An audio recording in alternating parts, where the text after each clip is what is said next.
Kerol ini, Bang Kerol. Selamat malam Bang Kerol. Oh ya, selamat malam Haji.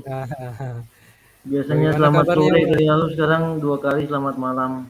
Iya, biar lebih Udah lumayan ngantuk santai sih. Bang. Udah ngantuk ya, ya.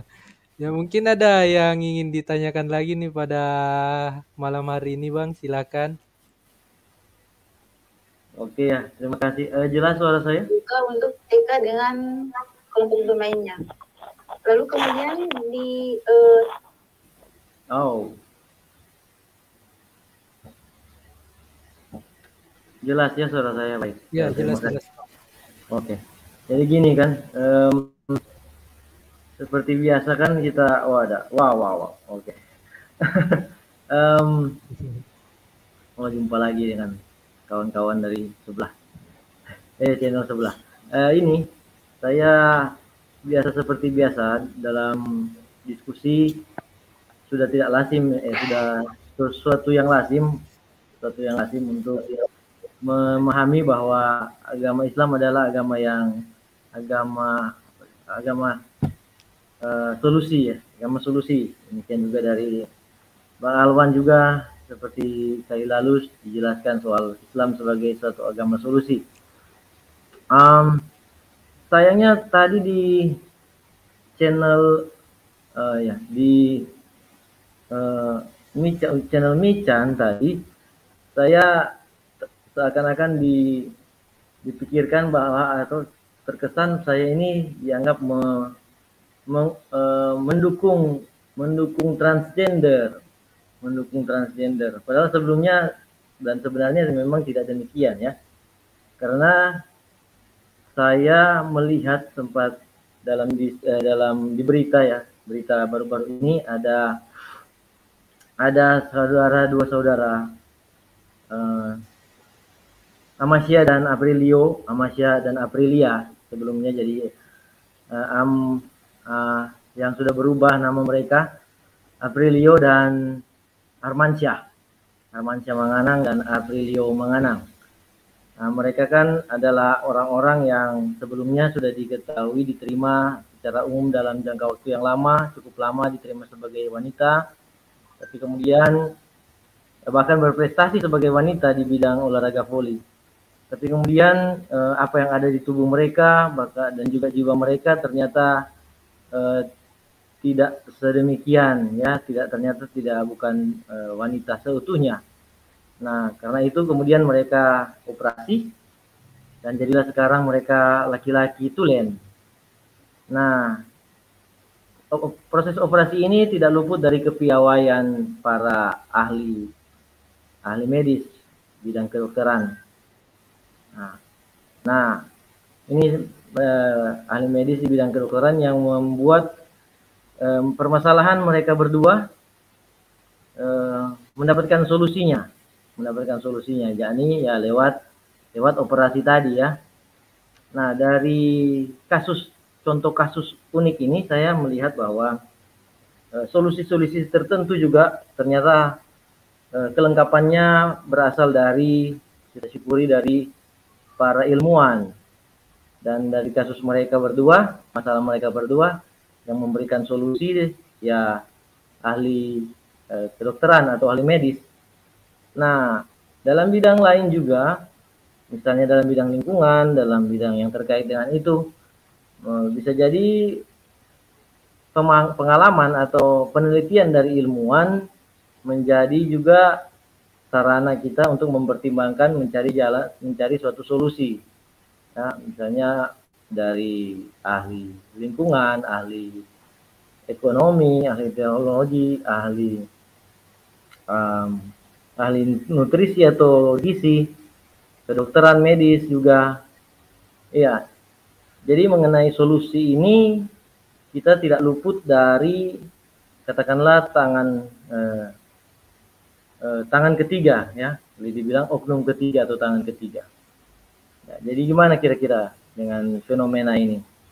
Bagaimana solusi-solusi ini juga diperoleh dari seruan atau dari pertimbangan lah, bukan semata-mata ya diberikan secara langsung oleh para ahli, tapi sekurang-kurangnya ada atau setidaknya mereka memberikan satu masukan atau pertimbangan yang perlu juga diperhatikan. Ya, itu yang menjadi pertanyaan saya. Baik, Banyak narasumber di sini.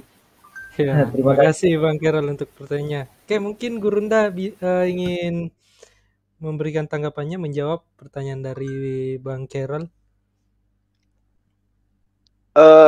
Saya mohon maaf, saya tidak menangkap pertanyaan yang seperti apa yang dimaksud pertanyaan ini. Yang saya lihat ini adalah uraian. Iya. Atau saya kelewat kali pertanyaannya. Atau ya. Ya, jadi memang seperti biasanya sudah suatu kelaziman mendengarkan penjelasan bahwa Islam adalah suatu agama solusi ya. Ada aturan, ada bukan hanya ajaran, tapi aturan dan apa semuanya katakanlah lengkap. Nah, baru-baru ini kan ada fenomena bagaimana salah satu contoh kecil solusi itu turut juga diberikan atau disumbangkan lah, dapat kontribusi dari ahli kedokteran terhadap gender yang kurang begitu jelas ya, gender dari Aprilia Manganang dan Amasya Manganang, dan sekarang mereka sudah menjadi Armansyah dan Aprilio. Nah, jadi dalam problem-problem tertentu ternyata solusi itu solusi yang bisa berasal dari masukan atau pertimbangan para ahli. Nah, bisa juga dalam segi lain juga, kalau tadi kan segi kesehatan, segi gender tadi. Nah, bisa juga dalam segi lingkungan, dalam segi masalah spiritual, bisa juga ternyata mungkin ya ahli lingkungan, ahli gizi, ahli medis juga, ahli anatomi tubuh ya, mereka juga dari pertimbangan mereka, pengetahuan mereka dan penelitian mereka juga memberikan satu solusi, meskipun bukan semata-mata secara langsung ya 100% itu solusi dari hikmat manusiawi mereka, tetapi pertimbangan mereka lah yang bisa juga jadi bahan masukan untuk mencari solusi yang kiranya sesuai dengan akidah atau sesuai dengan moralitas. Ya, demikian yang saya lihat dalam fenomena baru-baru saja, lumayan baru sih tadi. Gimana tuh kawan-kawan bisa memberikan pendapat atau tanggapan? Baik, mungkin terlebih dahulu saya ya, sahabat-sahabat yang lain. Yang saya tangkap di sini adalah terkait dengan sesuatu fenomena di mana fenomena ini kemudian melahirkan sebuah kebaikan menurut pandangan manusia, namun menyalahi kodrat menurut pandangan pencipta alam semesta. Itu yang sepintas saya tangkap dari penjelasan Saudara Kerol. Nah, terkait dengan ini, di dalam pemahaman kami umat Islam, bahwa seindah apapun karya seorang anak manusia, ketika dia menyalahi kodrat, maka itu tetap saja menjadi sebuah keburukan. Buruk terhadap dirinya, keluarganya, dan juga orang-orang yang ada di sekelilingnya. Artinya bahwa ketika ada orang yang merubah ciptaan Tuhan, merubah kodratnya dia, lalu kemudian hasil dari perubahan itu melahirkan sebuah nilai yang dipandang oleh manusia sebuah kebaikan. Catatan penting yang harus disampaikan di sini adalah kebaikan belum tentu sebuah kebenaran. Al-Quran menjelaskan, ya, dikatakan di dalam surah An-Nisa ya, bahwa merubah ciptaan Allah itu ternyata adalah merupakan salah satu dari visi yang direncanakan oleh setan di dalam upayanya menyesatkan manusia. In yad'una min dunihi illa inasan wa iyyad'una illa syaitan. Nah, ini jelas diterangkan dalam Al-Quran. Di ayat ini secara garis besar diterangkan, ya. Yang mereka sembah selain Allah tidak lain hanyalah berhala. Dan dengan menyembah berhala itu mereka tidak lain hanyalah menyembah setan yang durhaka. Jadi yang katakan menyembah setan itu para mufassir, ya, para orang yang bisa mentafsirkan daripada ayat Al-Quran itu bukan berarti ada setan lalu kemudian disembah. Tapi yang dikatakan menyembah setan itu adalah mengikuti keinginan-keinginan setan. Karena di Al-Quran itu mengikuti setan itu selangkah demi selangkah.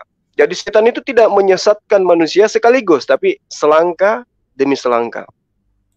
Nah, lalu kemudian di ayat ini diterangkan bahwa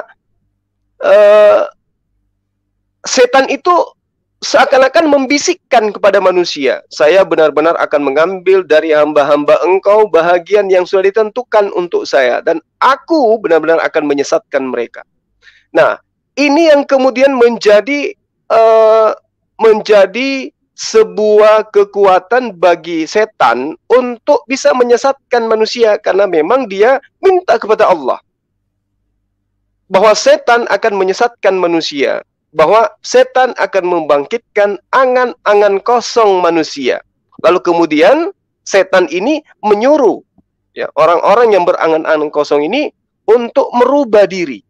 Apakah itu memotong telinga atau dan seterusnya, atau memasang yang palsu terhadap dirinya, atau dan seterusnya. Lalu kata iblis di dalam ayat ini, mereka benar-benar akan memotongnya, akan mengikuti apa yang saya bisikkan kepada mereka. Mereka akan merubah ciptaan Allah, lalu mereka benar-benar merubahnya. Lalu Allah mengatakan, barang siapa yang menjadikan setan menjadi pelindung selain Allah, maka sesungguhnya ia menderita kerugian yang nyata. Jadi setan itu berjanji akan membisikkan kepada manusia agar manusia itu mau merubah ciptaan Allah. Kemudian manusia itu benar-benar akan merubahnya. Nah, rencana ini, sahabat-sahabat, tidak hanya isapan jempol belaka, namun sudah terjadi di tengah-tengah kita, nyata di tengah-tengah kita. Iblis benar-benar menunaikan tekadnya. Di antara buktinya adalah adanya transgender yang diceritakan oleh saudara Carol tadi. Kemudian orang ini dalam angan-angan kosongnya, dia kemudian bisa terlihat cantik, terlihat ganteng, cakep, padahal dia sudah menyalahi kodrat yang diberikan oleh Allah. Satu poin yang ingin saya katakan kepada sahabat-sahabat, saya ingatkan, bukan saya katakan, saya ingatkan kepada diri saya sendiri dan juga para sahabat sekalian, bahwa di alam ruh, sebelum kita dicipta oleh Allah, kita tidak pernah minta, ya Allah, pemilik langit dan bumi, saya mau kamu ciptakan dalam wujud perempuan atau dalam wujud laki-laki. Dan saya mau kamu lahirkan saya dari seorang ibu, seorang istri dari bapak presiden, atau seorang bupati, atau seorang kapolri, dan seterusnya. Kita tidak pernah minta.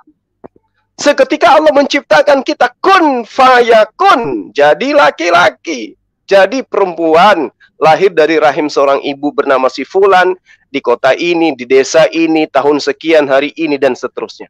Itu semua adalah hak prerogatif Allah. Kita tidak punya campur tangan di atas hal tersebut. Artinya bahwa kita ini ciptaan Allah, yang berhak merubah cuman Allah. Kita tidak punya hak, tidak punya kewenangan untuk merubah itu. Karena apapun yang ada pada diri kita, itu semua adalah milik Allah. Lalu kemudian ketika yang disampaikan oleh saudara Carol tadi, ya, bahwa ada kebaikan-kebaikan karena mereka berprestasi misalnya, itu tidak menjadi baik kemudian lalu menjadi benar. Itu bukan sesuatu yang bisa menjadi prestasi yang dianggap sebagai sebuah kebenaran. Mungkin menurut kita itu bagus. Tapi percayalah sahabat-sahabat sekalian, manusia-manusia seperti ini, itu di dalam hatinya yang paling dalam ada terbersit penyesalan yang sangat memilukan. Pada saat mereka merubah kodrat Tuhan, ada penyesalan. Sesempurna apapun, ya, perubahan yang telah mereka lakukan, ada penyesalan di dalam hati mereka. Karena itulah kemudian sahabat-sahabat sekalian yang saya cintai, sebelum itu terjadi, janganlah kemudian untuk berniat untuk merubah jati diri, dalam hal ini merubah pribadi itu, yang tadi laki-laki berubah jadi perempuan, yang tadi perempuan merubah diri jadi laki-laki. Sudahlah, Anda sudah cantik dengan tampilan yang sekarang, Anda juga sudah ganteng dengan tampilan yang sekarang, seperti gantengnya saya malam ini. Saya kira begitu. Sementara saya limpahkan kepada sahabat-sahabat yang lain, silakan. Ya, silakan untuk sahabat yang lain yang mungkin ingin menambahkan, silakan. Atau mungkin ingin sebelumnya, bertanya. mungkin yang semoga yang lain juga mungkin ada yang sudah tahu mungkin contoh kasus dari Bang Anang ini ya. Mereka sebelumnya berprestasi sebagai wanita, tapi penelitian lebih jauh tentang tubuh mereka, sepertinya mereka tidak punya organ apa sebagai wanita ya, organ rahim sebagai wanita, mereka tidak pernah menstruasi. Jadi mereka lebih cenderung ternyata ke laki-laki. Ya, dan memang postur tubuh dari luarnya saja sudah laki-laki sebenarnya. Hanya mereka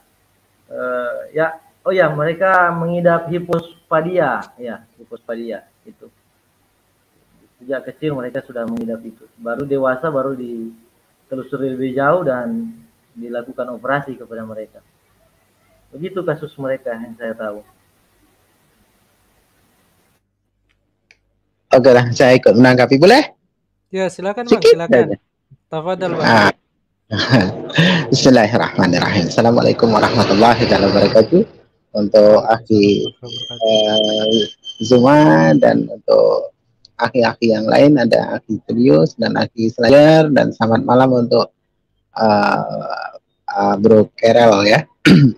Begini, kalau cerita masalah kodrat ini tadi ya, sesempurna apapun mereka mengubah ya apa yang sudah ditentukan oleh Allah dan menjadikan sebuah kodrat untuk manusia itu sendiri, maka menyalahi aturan. Menyalahi aturan itu. Kenapa Allah larang hal itu?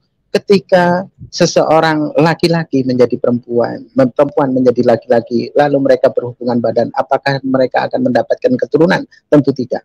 Ya. Sedangkan di dalam Islam itu jelas, nikahilah perempuan-perempuan dan yang dapat memberikan keturunan-keturunan banyak ya bagi anak-anak kita, agar supaya apa, umat semakin banyak. Dan jikalaulah ada hal terburuk di mana bangsa lain menyerang negeri kita, di mana penduduk kita ini banyak, maka kesempatan menang itu banyak, gitu ya. Nah, terus orang yang merubah dirinya, Allah sampaikan di dalam Al-Quran itu jelas ya, bahasanya Allah melaknat seseorang ya, seorang laki-laki yang menyerupai perempuan ataupun sebaliknya, perempuan yang menyerupai laki-laki. Nah, orang-orang seperti ini, orang-orang yang berilmu ya, orang-orang yang mempunyai ilmu, Allah berikan nikmat keilmuan di dalam kedokteran, di dalam medis. Mereka menyalahgunakan, mereka pergunakan ilmu itu untuk menantang Allah.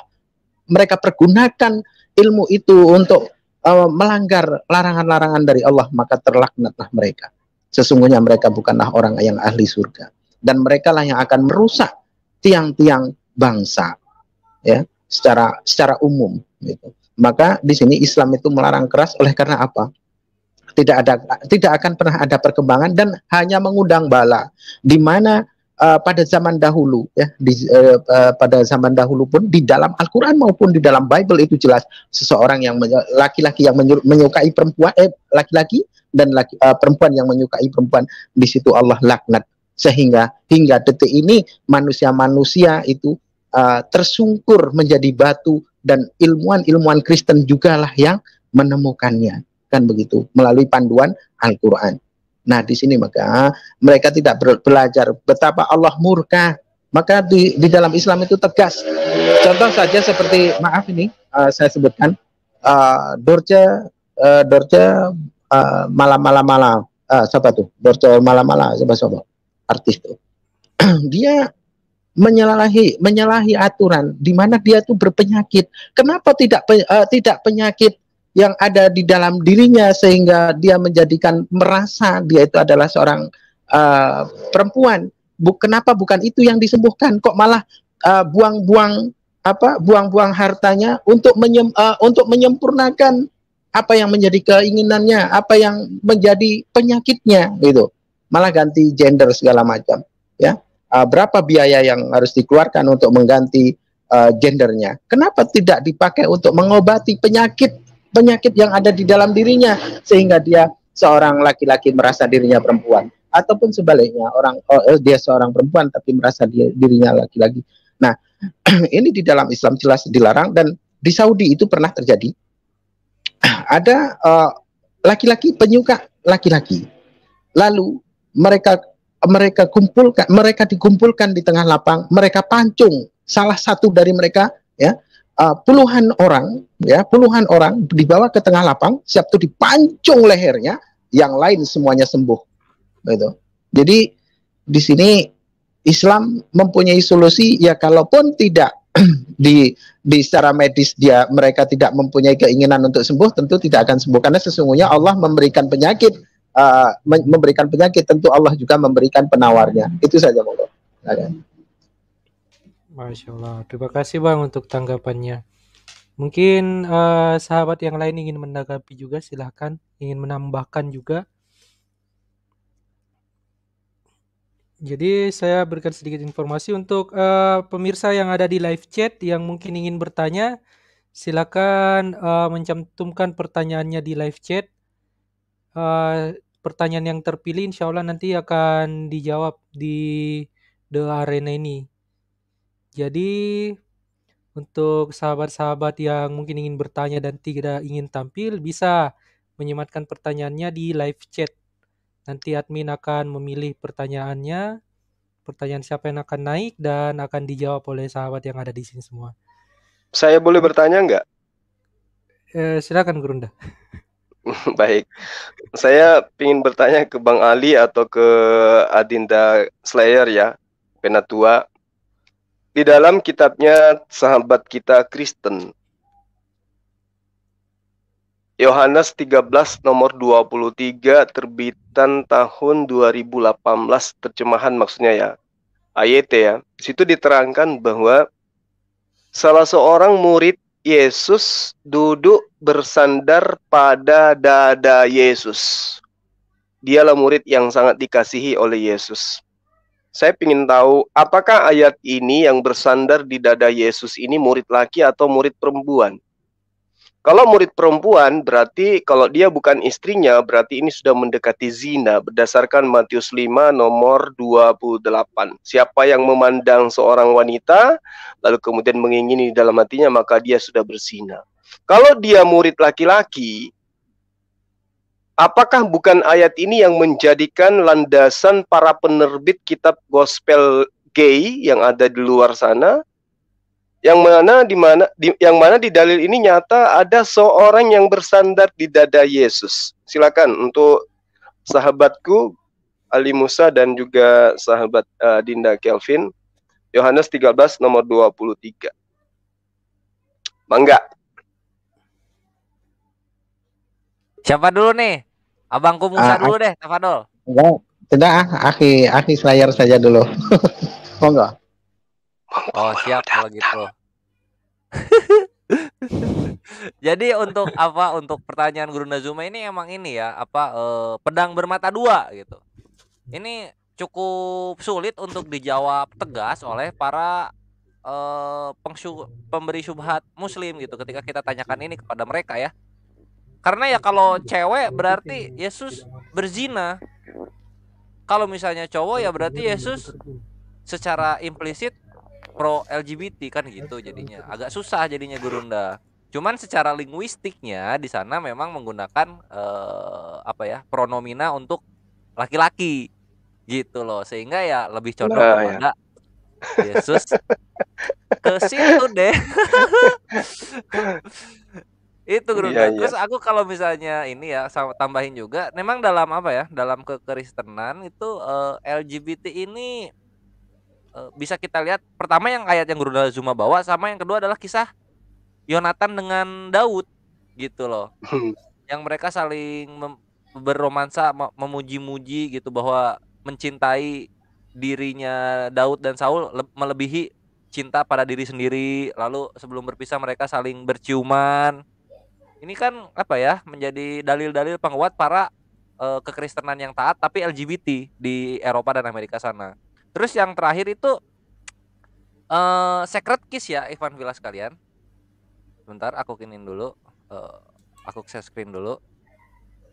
Nah ini mungkin beberapa udah tahu, tapi mesti kita sering-sering beritahu supaya pada paham gitu, terutama yang Tritunggal yang senang menghujat Muslim ya. Nih, ini adalah tradisi yang kalian tinggalkan dan harusnya kalian berbangga dengan tradisi ini, yaitu Sacred Kiss. Nah ini kita besarkan ya, kita besarkan. Nah ini Sacred Kiss nih.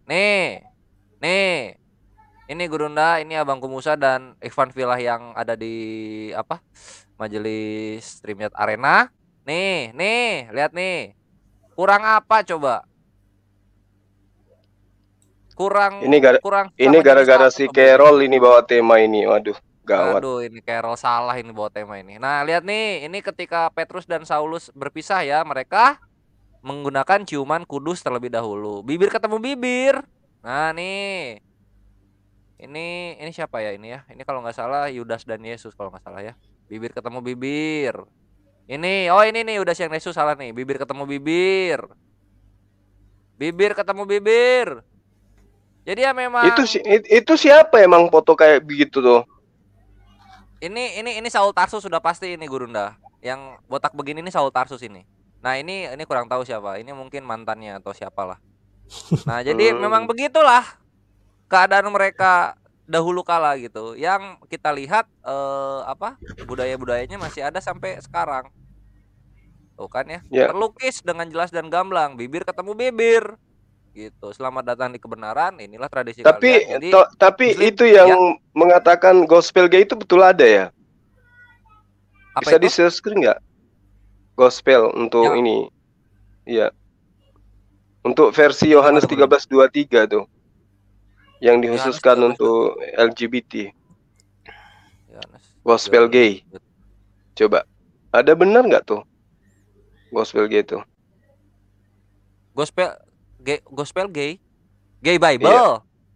Ya, itu maksudnya gitu. Oh, ada Gurunda, ada banget itu nih. Dia kan kalau Biblos kan King James Version. Nah, kalau gay Bible itu namanya Queen James Version gitu mereka. Nih, gay Bible dia warna putih terus pakai salibnya pelangi. Kita jauhin dulu ini. Ini betul-betul aneh. Dijual ya. Nah, artinya, ini Ini biblosnya. Astagfirullahaladzim. Karena hanya untuk mencari pembenaran sampai mereka dibuatkan kitab khusus untuk mereka. Masya Allah. Ini biblosnya, ini jemaatnya nih. Nih, lihat jemaat yang taat. Udah. Nah makanya kita mesti ini Gurunda dan Abangku Musa ini apa namanya? Kalau misalnya kita melihat seorang kaum alfabet ya.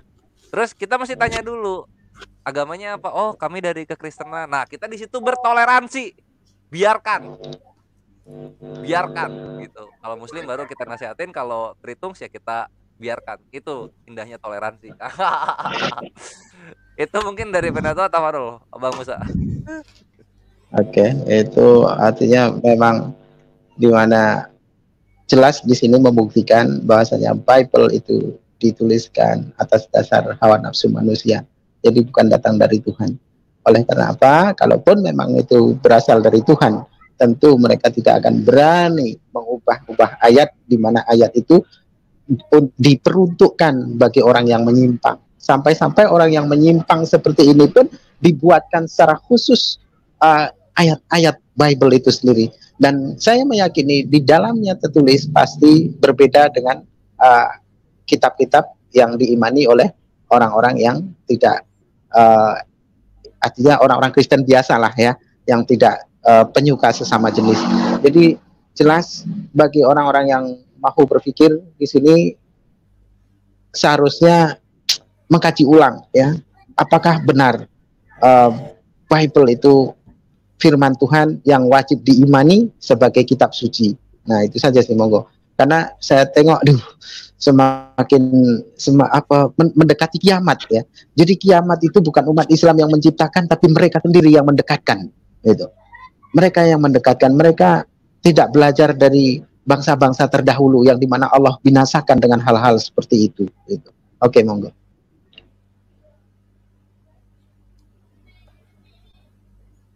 Ya, jadi salah satu kemuliaan Al-Quranul Karim yang sering kita gaungkan itu adalah bahwa tidak ada kekuatan di atas muka bumi ini yang kemudian mampu merubah isi Al-Quran. Jangankan merubah isinya, merubah bahasa Al-Quran itu nggak ada.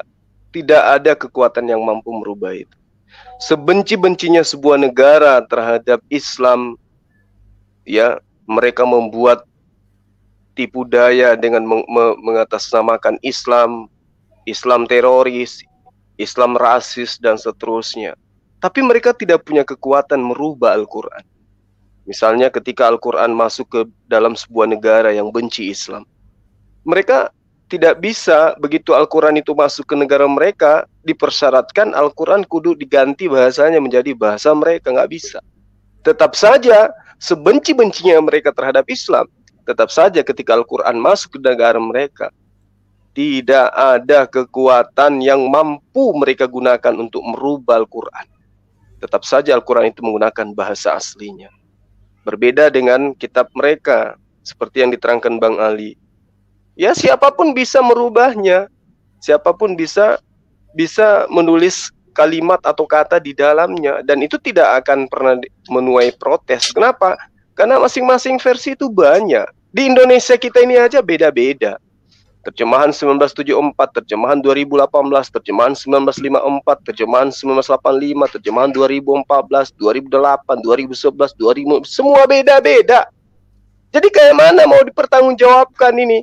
Bahwa ini yang benar, ini yang salah, ini yang benar, ini yang salah. Antar terjemahan saja saling cakar-cakaran. Jadi inilah susahnya ya kalau kita biasa menjelaskan bahwa Al-Quran itu adalah firman dari pencipta alam semesta. Siapa saksinya? Saksinya adalah malaikat.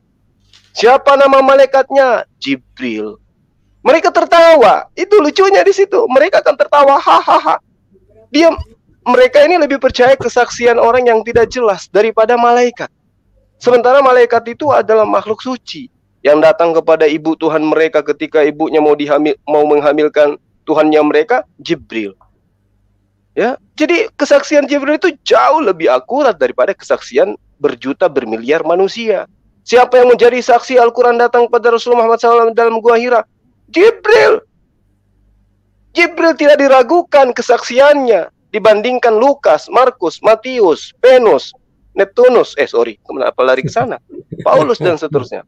Itu lebih tidak meyakinkan. Tapi kalau Jibril yang menerangkan, maka 1400 tahun silam ketika dia mengatakan A, hari ini detik ini tetap A, nggak berubah. Ya, tanduk banteng menjadi tanduk rusa, nyamuk berubah menjadi lalat dan seterusnya, nggak berubah itu. Nah, ini yang kita sayangkan teman-teman kita ya. Di arena ini adalah sebuah acara yang digagas bagaimana kemudian teman-teman Kristen itu bisa tercerahkan agar masuk dalam channel ini, agar masuk ke dalam konten ini. Mereka diizinkan untuk bertanya kepada kita umat Islam tentang apapun itu. Tapi mereka nggak mau. Kalau di grup WA mereka keluar-keluar, paling benar, paling hebat, menghujat Rasulullah, menghujat Allah, menghujat Al-Quran, paling hebat sedunia. Tapi giliran diajak dialog live seperti ini, ya tahu sendiri. Seperti Haleluya, seperti Hasan Wijaya, siapa lagi? Herni. Ini saya sementara kirim link ke grup, tapi mereka cuman keluar-keluar aja. Malah mereka minta saya diseret ke grup katanya. Lah, udah dikasih link malah nggak masuk ke sini. Padahal inilah tempatnya Anda belajar, Anda bertanya apapun tentang Quran. Insya Allah kami akan tuntun untuk bisa memahami itu. Ya, saya kira begitu sahabat-sahabat. Silakan dilanjut. Baik, mungkin sahabat yang lain ingin menambahkan atau ingin bertanya, silakan. Ini ada yang baru bergabung ini, Bang Indra dengan Bang Odong. Silakan, Bang.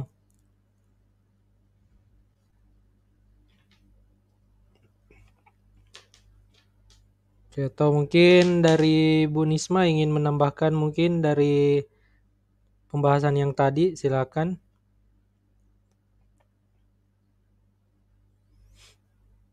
Jadi untuk sahabat juga yang ada di live chat, silakan Ya, meninggalkan. Assalamualaikum warahmatullahi wabarakatuh. Ya, waalaikumsalam warahmatullahi wabarakatuh. Tafadhal Bang, silakan. Ya, saya ini muslim awam ya, yang belum begitu mengerti lah tentang Islam, walaupun saya lahir dari Islam. Tapi saya itu yakin, saya percaya bahwa Allah adalah Allah satu-satunya Tuhan yang menciptakan alam semesta beserta isinya. Saya heran kenapa ya orang umat sebelah itu istilahnya mempersulit diri. Mereka ini kayak mempersulit diri. Seharusnya mereka kan tahu bahwa Yesus itu mempunyai Allah, mempunyai Tuhan. Dia bertuhan, bukan dia tidak bertuhan. Tapi kenapa mereka malah mempertuhankan Yesus, bukan mempertuhankan Bapaknya ataupun itu Tuhannya Yesus? Seharusnya kan kita itu tahu kalau Yesus itu mempunyai Tuhan yang mereka sebut Allah Bapa. Tapi kenapa mereka malah menuhankan yang mereka katakan anak Allah? Nah, itu saja yang ingin saya tanyakan. Tolong ditanggapi. Ya, baik. Makasih Bang. Ya, mungkin ini Gurunda yang berpengalaman begitu berdiskusi, berdebat dengan non-muslim, mungkin bisa diceritakan Bang sudut pandangnya mengenai pemikiran non-muslim ini kok bisa seperti itu dari pertanyaan brother yang satu ini. Silakan Bang. Silakan Gurunda. Baik, makasih. Jadi pertanyaan yang sangat baik ya. Di dalam Al-Quran sudah diterangkan dalam surah Al-Baqarah, Summum bukmun umyum fahum la yarji'un. Itu adalah penegasan dari Allah.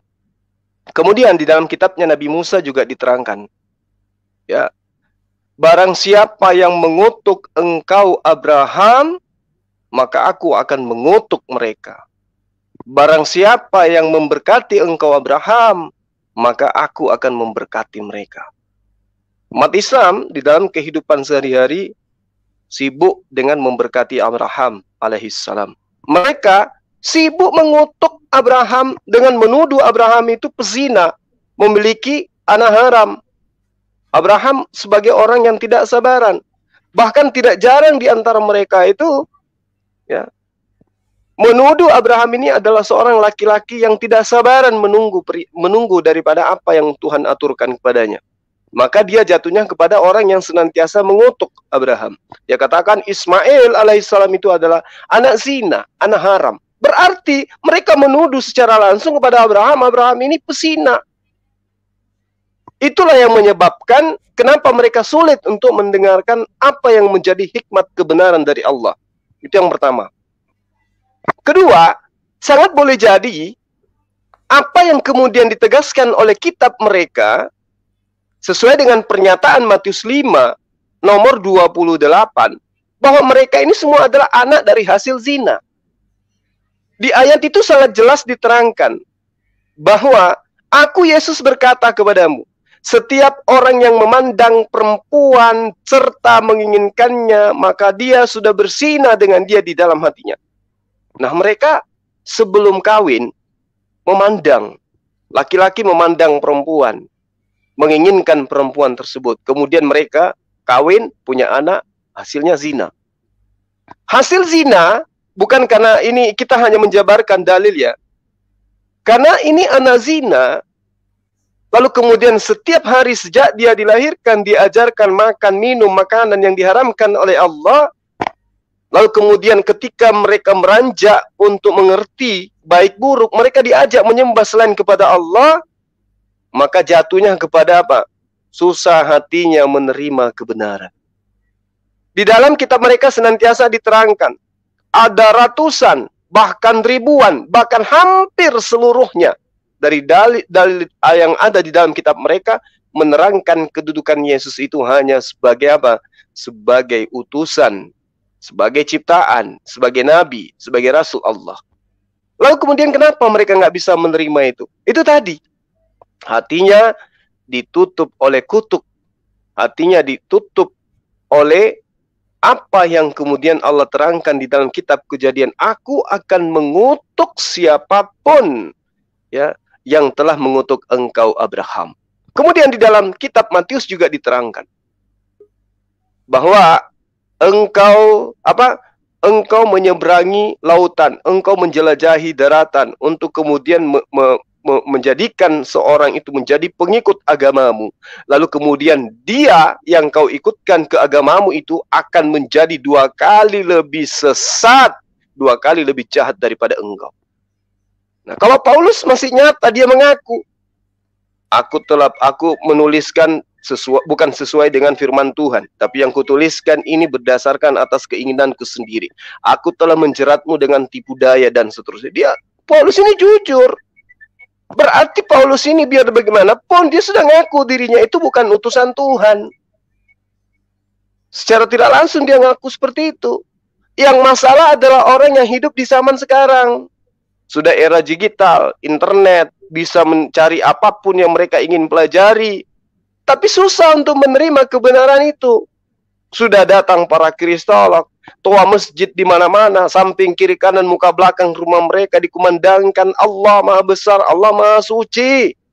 Tapi mereka tidak bisa, hatinya mereka itu tidak bisa ditembus oleh kebenaran ilahi. Kenapa? Karena itu tadi, kebencian, iri, dengki, hasad, husud, dan seterusnya ada pada diri mereka. Dan juga apa yang masuk ke dalam diri mereka. Ingat, kalau orang itu selalu makan makanan yang diharamkan oleh Allah, seperti misalnya makan babi, maka percayalah, ya percayalah, darah yang ada pada tubuhnya itu ada campur dengan darah babi.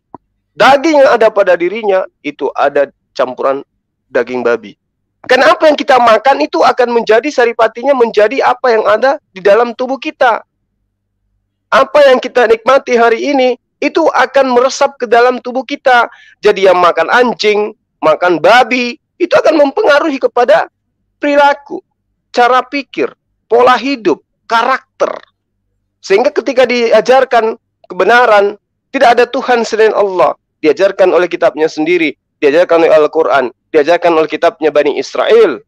Praktis Yudaism menegaskan, tidak ada Tuhan selain Allah. Allah yang kami sebut di TPV adalah Allah. Allah yang disebut oleh umat Islam adalah Tuhan yang kami sembah. Sama seperti yang di Islam sembah. Tapi mereka tidak bisa terima itu. Karena itu tadi. Ya, dari poin-poin yang saya jelaskan itu tadi. Itu salah satu indikasi penyebabnya. Saya kira begitu. Makasih yang lain. Baik. Bagaimana Bang? Mungkin ingin menanggapi jawaban dari Gurunda tadi. Silakan. Bukan gini aku menanggapi Gurunda Juma. Bukannya di kitab kalian Juma yang mengutuk Bani Israel itu. Terus kau bawa juga Bani Israel mengutuk melanggar hari Sabat, berubah jadi kera dan jadi babi. Terus di kitab kalian itu Nabi Ibrahim matinya dibakar. Sekarang aku tanya sama kamu berani nggak Juma? Ke Israel sana, di tembok retapan. Di mana? Tunggu. Di mana dalilnya Nabi Ibrahim itu mati dibakar? Berani nggak kamu gitu ngomongnya? Di mana dalilnya Nabi Ibrahim mati dibakar? Ada hadisnya. Oh, hadis. Coba di mana hadisnya? Kalau itu keluar lagi aku. Kamu kalau mau perang, kalau mau pergi perang, juga, medan perang, itu kamu kudu siapkan amunisi. Ini sekarang ditanya mana dalilnya kan bahwa Nabi Ibrahim itu mati meninggal. Iya, kamu katakan jelas. Sabat, lupa Kak, melanggar hari Sabat itu yang berubah jadi kera dan jadi babi itu ada hadisnya. Jangan pura-pura nggak Oh, tahu kalian di sini. Kalau itu bukan hadits itu ayat-ayat suci Al-Quran. Emang kenapa rupanya? Iya, itu kan. Terus kenapa nyamain dengan Israel? 10 hukum Taurat salah satunya adalah kuduskan hari Sabat. Ini penegasan dari Allah. Artinya ketika melanggar hari Sabat ada konsekuensi berat yang harus diterima. Coba. Nah, itu dia. Nah, itu dia. Kenapa Allah melarang orang itu untuk meninggalkan mengkuduskan hari Sabat? Kenapa? Apa alasannya? Apa alasannya? Kamu bisa jawab. Mana buktinya sekarang? Orang Israel kamu bisa jawab nggak? Orang Israel bisa itu jawab yang melanggar berubah jadi kera dan jadi babi itu. Sekarang bukti apa yang kamu minta? Gini Juma, aku jelasin dulu. Bukti apa? Bentar. Bukti apa yang kamu minta? Bukti nyatanya.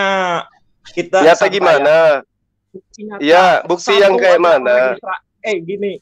Kalau memang orang Israel itu ada yang berubah jadi itu kejadiannya. Dengar dulu, itu kejadiannya 1.700 tahun sebelum abad pertama.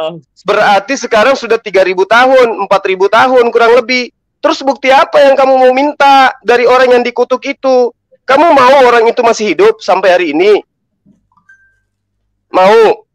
Sedangkan tulang belulang Lazarus saja bisa nggak kamu buktikan yang dibangkitkan Yesus itu? Bisa nggak?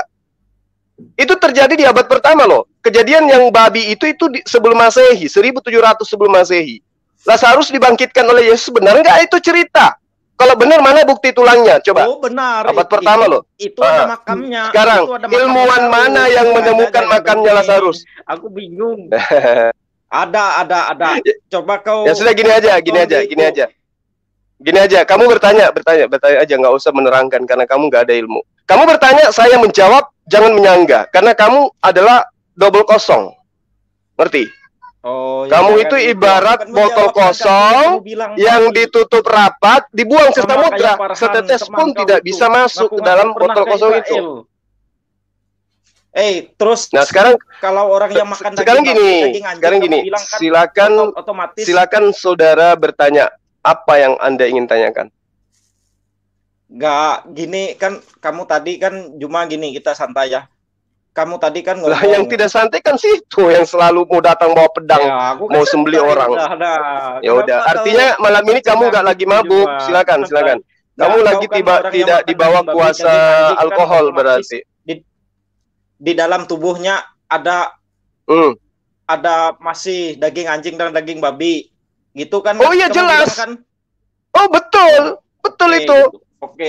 Sekarang kamu pakai parfum, kamu parfum simpan di luar badanmu itu akan bau parfum itu, apalagi masuk ke dalam tubuhmu, celaka itu namanya. Coba sekarang kau minum oli. Jelas. Oh tidak. Kalau kau tidak kencing oli. Nah, kena kau hari ini. Jadi gimana tanggapanmu? Anak Presiden Jokowi yang pernah makan daging babi. Ya itu urusannya dia, berarti melanggar perintah Tuhan. Emang anaknya Jokowi itu nabi, malaikat atau apa? Itu kan manusia biasa. Kenapa rupanya? Nah, jadi gitu. Anaknya Nabi Lut, anaknya Nabi Nuh. Itu kan pemimpin itu. Ya urusannya dia. Saya tambahkan sedikit mengenai Jokowi ini. Itu kan ada beritanya itu. Ya, iya. Bisa saya tambahkan Gurunda mengenai anaknya Pak Jokowi ini? Oh iya. Ya, saya kan juga baca beritanya, Bang. Di dalam beritanya itu, kenapa beliau makan babi? Pada saat itu dia tidak tahu kalau itu babi. Tuh. Dan dia cuma makan hanya satu kali. Tetapi dia tidak ingin bohong, dia tidak ingin pungkiri kalau rasa daging itu masih terngiang-ngiang sampai sekarang.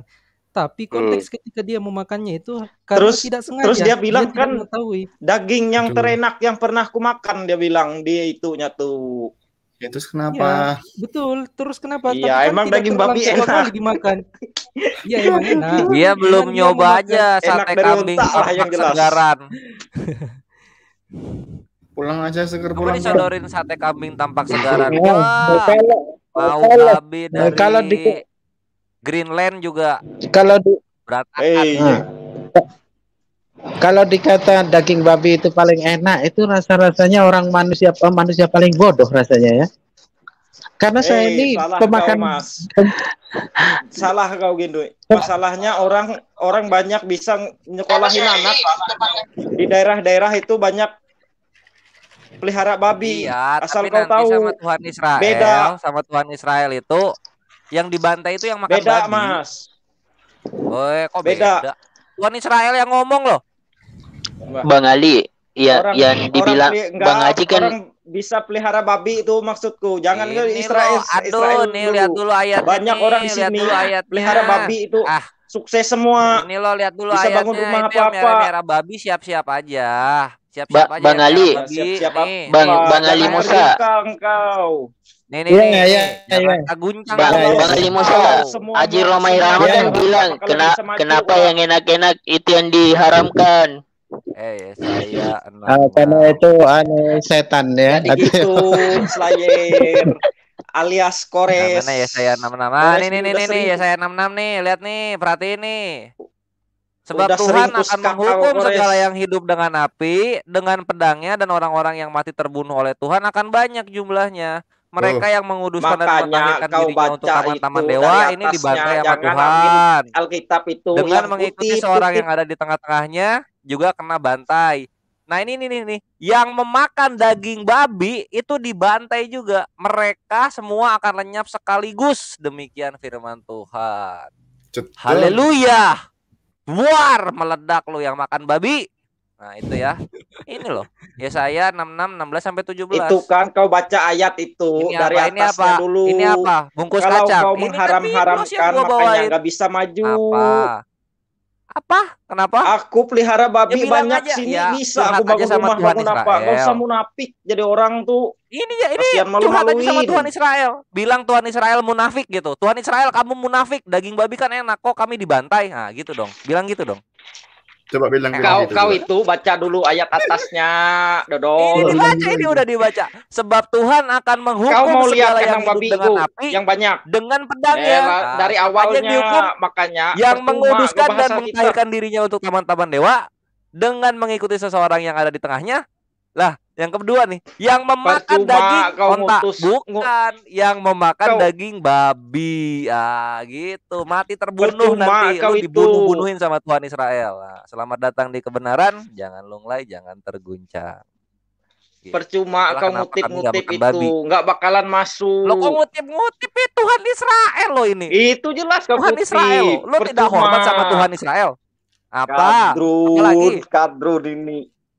Ngomong babi ya bang, kalau jadi ingin inilah Tuhan Israel yang ngomong. Woi, itu faktanya. Ini Tuhan Israel. Kalau kau, ayo, Kores, kemana lu? Dikit-dikit haram, malu-maluin. Gak bakalan bisa salahin maju. Tuhan Israel. Kenapa yang makan daging babi kok dibantai? Gini aja. Coba Seger bantah ayat itu, bantah. Malu-maluin. Itu ada haji di Banjarmasin itu, Kores, asal kau tahu, Kores lah. Itu pelihara babi banyak, Kores. Ya udah, nanti itu kena bantai sama Tuhan Israel. Di sini malu-maluin sama Tuhan Israel. Gua mau lihat.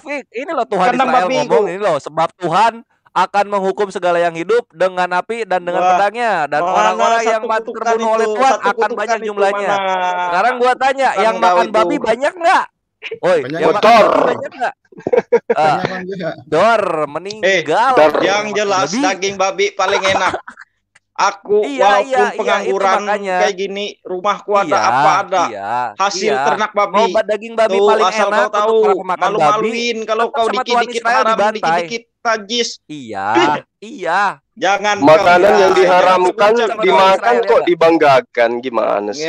Sesuatu yang diharamkan diancam api malah dibanggakan. Nah, itu. Ya, ini lebih parah lagi kalau gitu. Babu, aduh, ini kurang. Lebih parah lagi dong. Aduh, tidak menghalalkan babu Israel katanya. Mari kita lihat di sini. Jangan gitu. Sekarang apa tanggapanmu? Apabila engkau mendekati suatu kota untuk berperang melawannya, maka haruslah engkau menawarkan perdamaian kepadanya. Apabila tiga pendakwah itu yang ditangkap itu gimana ceritamu? Dan setelah Tuhan, nah ini nih setelah Tuhan Israel, setelah Tuhan Israel menyerahkannya ke dalam tanganmu, maka haruslah kau membunuh seluruh penduduknya yang laki-laki dengan mata pedang. Hanya perempuan, Yang perawan gimana? Yang perawan gimana? Yang perawan gimana? Itu harus disisakan, Gurunda nih. Hanya perempuan, anak-anak, hewan, segala yang ada di kota itu, yakni seluruh jarahan itu boleh kau rampas bagimu diri sendiri. Aduh. Gimana ini kok Kristenan kok beda sendiri? Ayat selanjutnya Tuhan dapat jatah berapa perawan? 32 coy. Allahu Akbar. Allahu Akbar. Gimana nih? Ayo segar-segar kalau bisa panggillah teman-teman Kristen masuk sini untuk bertanya gitu. Daripada babak belur kayak gini kan kasihan. Sekarang aku tanya apa? Yang lagi. Kau bukalah hadis kau. Hadis Sahih Bukhari 109. Hadis Sahih Bukhari 109. Bukhari. Apalagi itu? Coba kita buka dulu. Bukalah. Bukhari 109. Jangan sampai ada di Biblos ya. Jangan sampai ada di Biblos. Silakan. Ada apa rupanya di hadits itu? Yang berkaitan dengan nahi mungkar ya? Paling nanti Bible sendiri yang pasang badan.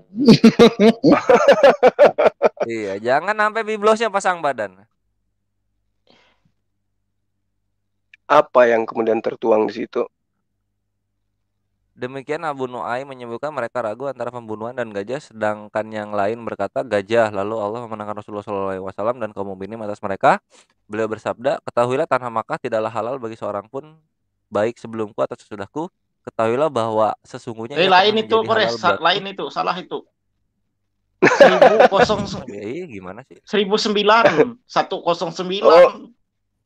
Oh, 109. Dua kali dong. 1009. Ya, 1009. 1009. Kok lambat? 1009 Kores. 1009 saya kira. Iya. Tentang sedekah itu kalau nggak salah. Dulu lah. Bukan ngelawak emang lu nggak bisa ini berhitung lu tuh. Sujudnya kaum muslimin bersama kaum musyrikun padahal mereka najis, tidak punya wudhu. Ini maksudnya. Itu. Oh, tentang itu bahwa ya. Nabi Shallallahu Alaihi Wasallam melakukan sujud tilawah ketika membaca surah An-Najm. Begitu juga ikut sujud bersama beliau dari kalangan kaum muslimin, musyrikin, bangsa jin dan manusia. Terus mana yang apanya yang bahas babi di sini? Ya itu. Mana babinya? Ya, aku nggak bahas babi. Aku nggak bahas babi tentang itu. Gitu. Bukan nanya di sini. Loncat-loncat mulu kayak pocong lu. Bahas. Jangan terguncang kau, bongkar hadis. Kau kan raja gimana caranya terguncang lu aja di babi udah babak belur, ini bahas lagi yang baru. Kalah di babi apa? Terus terus itu apa yang mau katanya? Yang mau katanya enggak ini ya sebelum lu kami bikin terguncang lebih jauh, ini ngebahas apa hadis ini maksudnya? Iya, bahas jin. Kenapa jin ada ikut juga itu bangsa jin, ikut sholat talawah juga. Nah, ikut talawah gitu maksudnya. Musyrik. Ya memang bangsa jin itu kan ada yang kata dia ada jin baik, ada jin jahat. Ya emang gitu. Kores, aku gini Kores.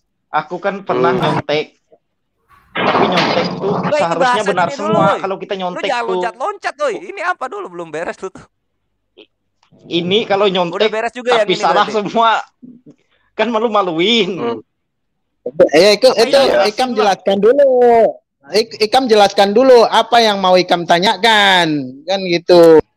Gua nggak paham serius. Woi, jangan tergoncang Mangai. Ya, tidak, kada aku terguncang. Ikam memberi ayat. Nah, sekarang yang hendak Ikam permasalahkan itu apa?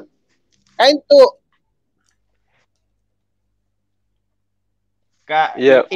Yang ada bangsa jin tuh. Kenapa ada bangsa jin di situ juga ikut sholat talawah? Sesuai ayat Al-Quran lah gimana sih nih? Oke, gampang. Ini ditampar sama dalil kitabnya ini. Beri Gurunda. Gini, saya tanya sama Anda dulu. Aduh, jawab itu dulu. Jawab dulu. Yang jawab iya. Ini saya akan jawab. Yang menjadi iblis itu apa? Di dalam agamamu yang menjadi iblis itu apa? Aduh, yang menjadi iblis di dalam agamamu itu apa? Tadinya apa? Aduh, gila aku kayak gini. Cuma tunggu dulu. Tadinya yang menjadi iblis itu apa di dalam agamamu? Baru kau tanya aku di kitab, di bibelku. Ini saya sedang menjawab. Oke, saya jawab. Oke, saya jawab ya. Jadi jin itu emangnya begini. Ini pasiennya autis ya. Jadi saya jawab.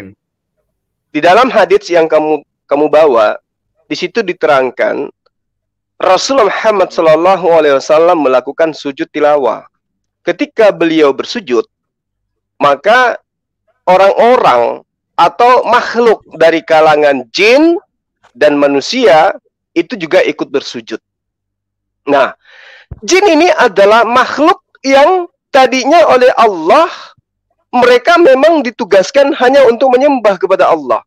Namun di antara mereka ada yang ingkar untuk menghormat kepada Nabi Adam ketika dicipta. Yang ingkar terhadap perintah Allah untuk sujud kepada Adam, menghormat kepada Adam, itulah yang disebut iblis. Nah, di dalam agamamu, yang disebut iblis itu adalah malaikat. Yang tadinya disebut kerub. Kerub inilah kemudian yang berubah menjadi iblis pembangkang. Yang tadinya malaikat kerub, yang tadinya malaikat bernama kerub, itu kemudian membangkang kepada Allah. Malaikat kerub inilah kemudian yang berubah menjadi iblis.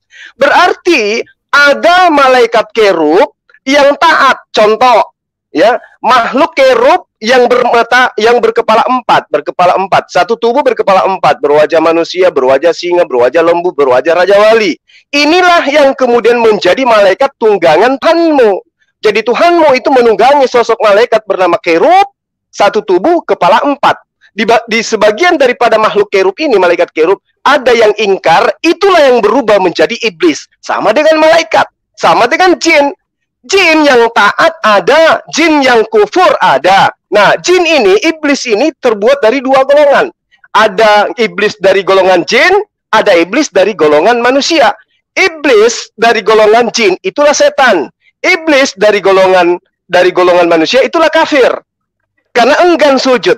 Malaikat yang enggan sujud kepada Adam disebut iblis. Manusia yang enggan sujud kepada Allah disebut kafir. Sekarang Anda cari di mana KTP Anda tertulis. Golongan jin atau golongan manusia. Nah, kenapa umat Islam itu diajarkan tentang jin?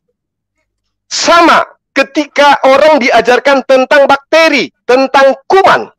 Orang yang tidak tahu tentang kuman, tidak tahu tentang bakteri, maka dia tidak akan bisa menjaga dirinya dari kuman dan bakteri. Karena dia tidak tahu apa itu bakteri, apa itu kuman. Sementara dua sosok ini, bakteri kuman ini penyebab penyakit. Tapi orang yang tahu tentang bakteri, diajari tentang kuman, mereka akan terhindar dari itu. Umat Islam diajari tentang jin. Dipahamkan umat Islam itu tentang jin. Maka umat Islam tahu bersikap terhadap makhluk gaib ini.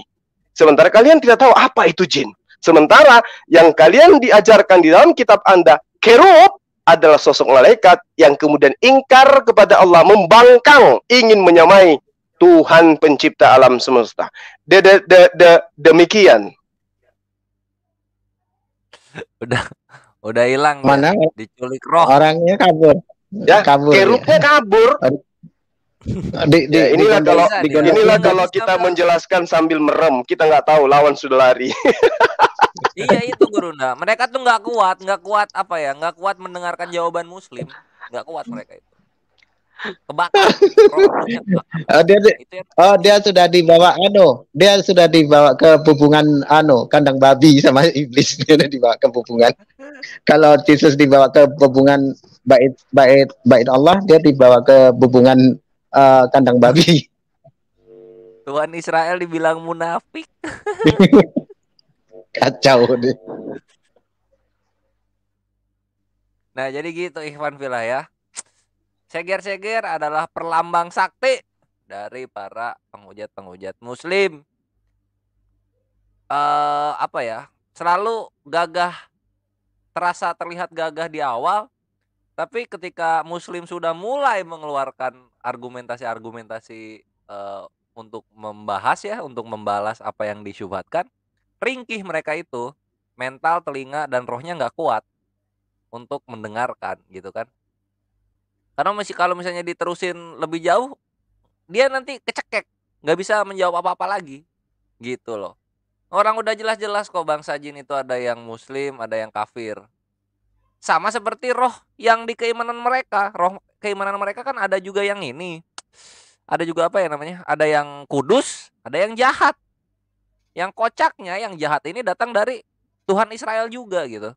Apakah seger-seger tahu yang seperti ini? Dia nggak tahu dan nggak mau tahu.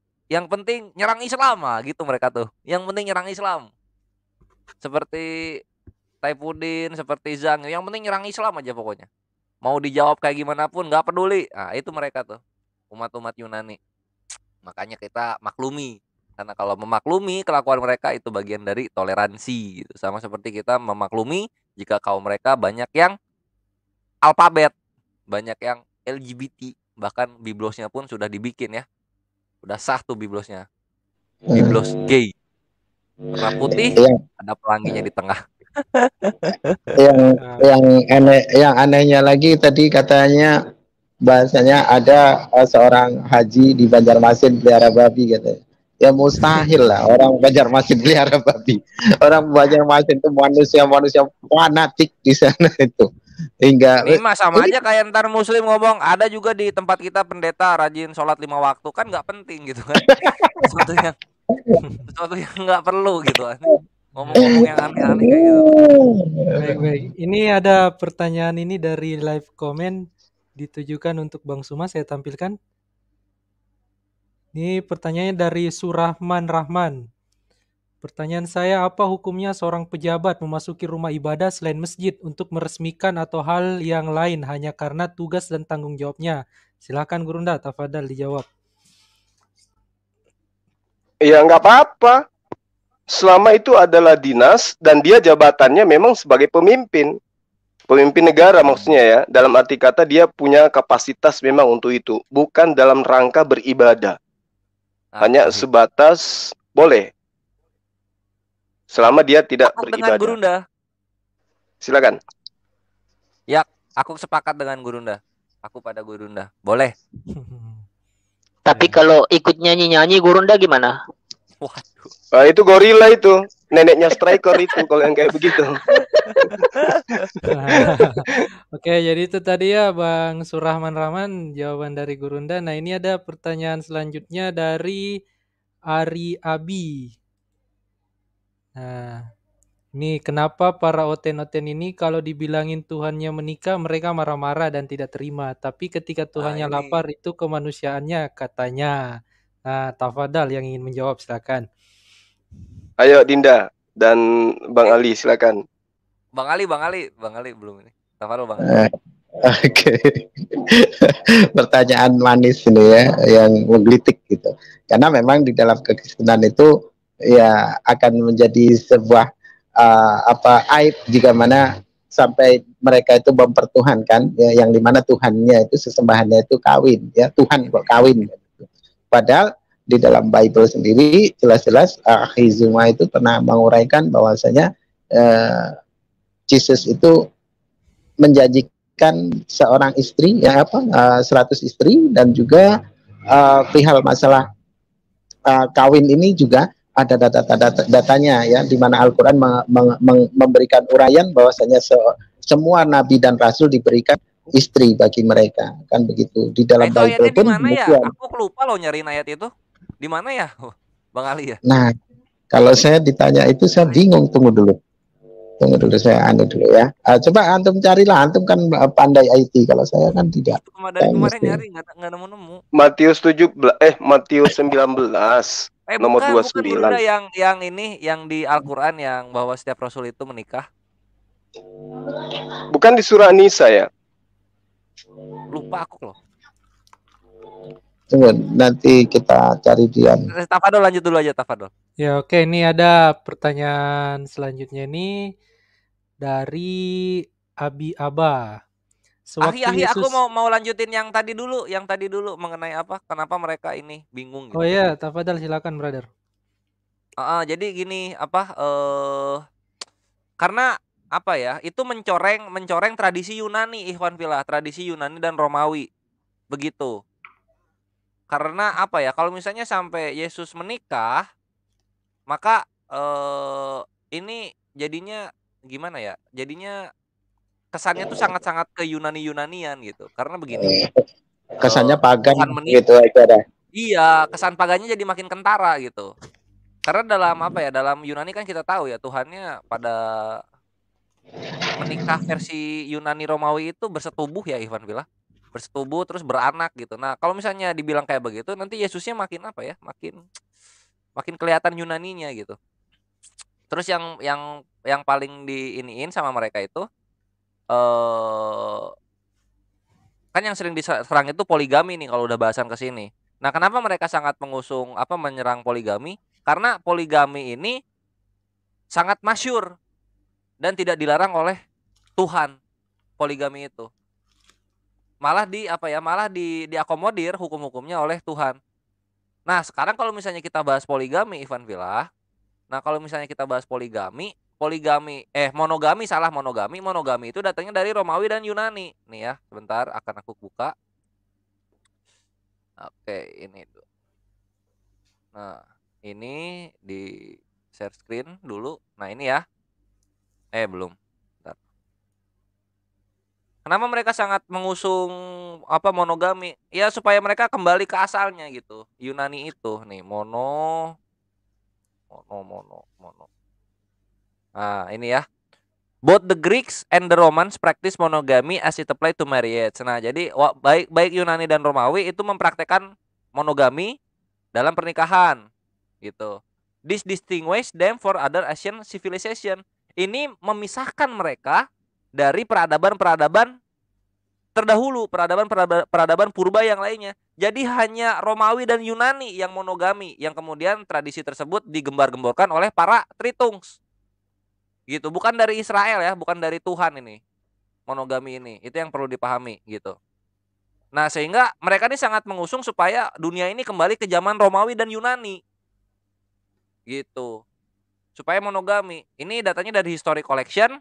History Collection adalah web yang kredibel dalam membahas sejarah-sejarah dunia ya, sejarah-sejarah ancient history ini. Ancient history, American history, Middle Age, arkeologi, Hollywood, nah gitu-gitu. Terus di sini juga ya di salon ini bukan salon potong rambut, di sini portal berita internasional juga. Nah, di sini juga dibahas bahwa monogami itu datangnya dari mana nih? Nah, ini Yunani purba gitu, Yunani purba. Tuh. The ancient Greeks and Romans were monogamous. Ini lucunya ini. Ini sangat dipraktekkan oleh Tritungs di Indonesia. Yunani purba dan para Romawi mempraktekkan monogami hanya di kertas gitu. Tapi tidak dalam prakteknya. Apalagi kalau misalnya cowok gitu. Karena cowok di dalam Yunani dia bisa mempunyai dia bisa menyetubuhi selain wanita merdeka dan selain pria merdeka. Untuk Yunani dan Romawi menyetubuhi pria dan wanita itu sangat biasa. Itulah kenapa ada kata porneia.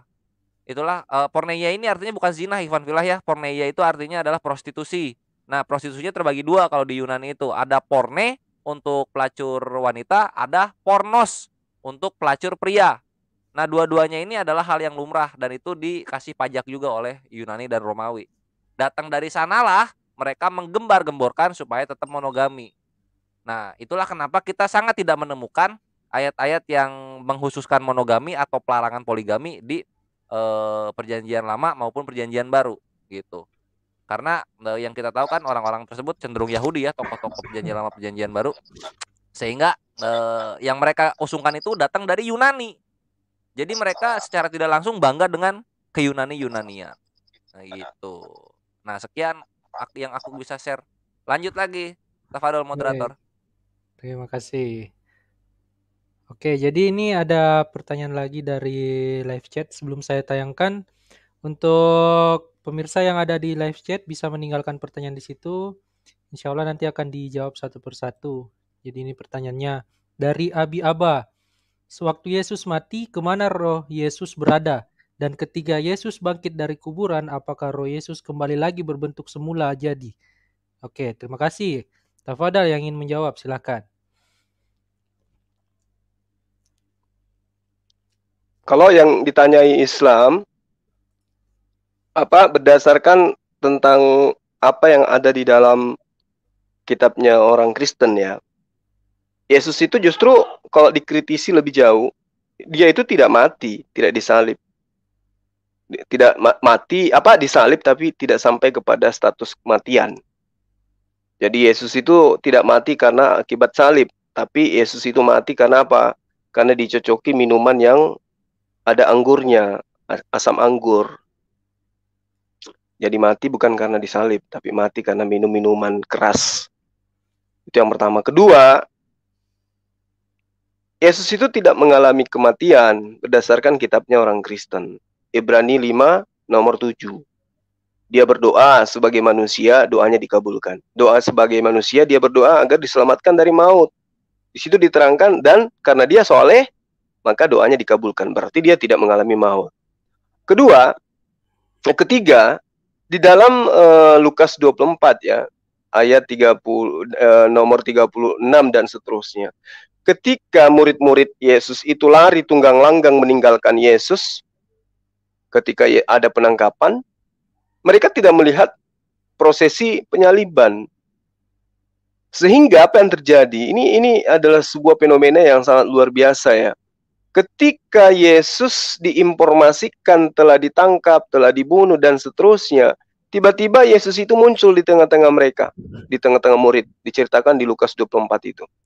Shalom alaihim, kata Yesus. Apa reaksi murid-murid? Mereka terperanjat, mereka kaget sekaget-kagetnya. Apa alasannya? Kenapa mereka kaget? Karena mereka mengira melihat hantu. Gitu. Kenapa seperti itu? Kenapa mereka mengira melihat hantu? Karena menurut mereka Yesus itu telah mati. Kok tiba-tiba nongol di tengah-tengah kita?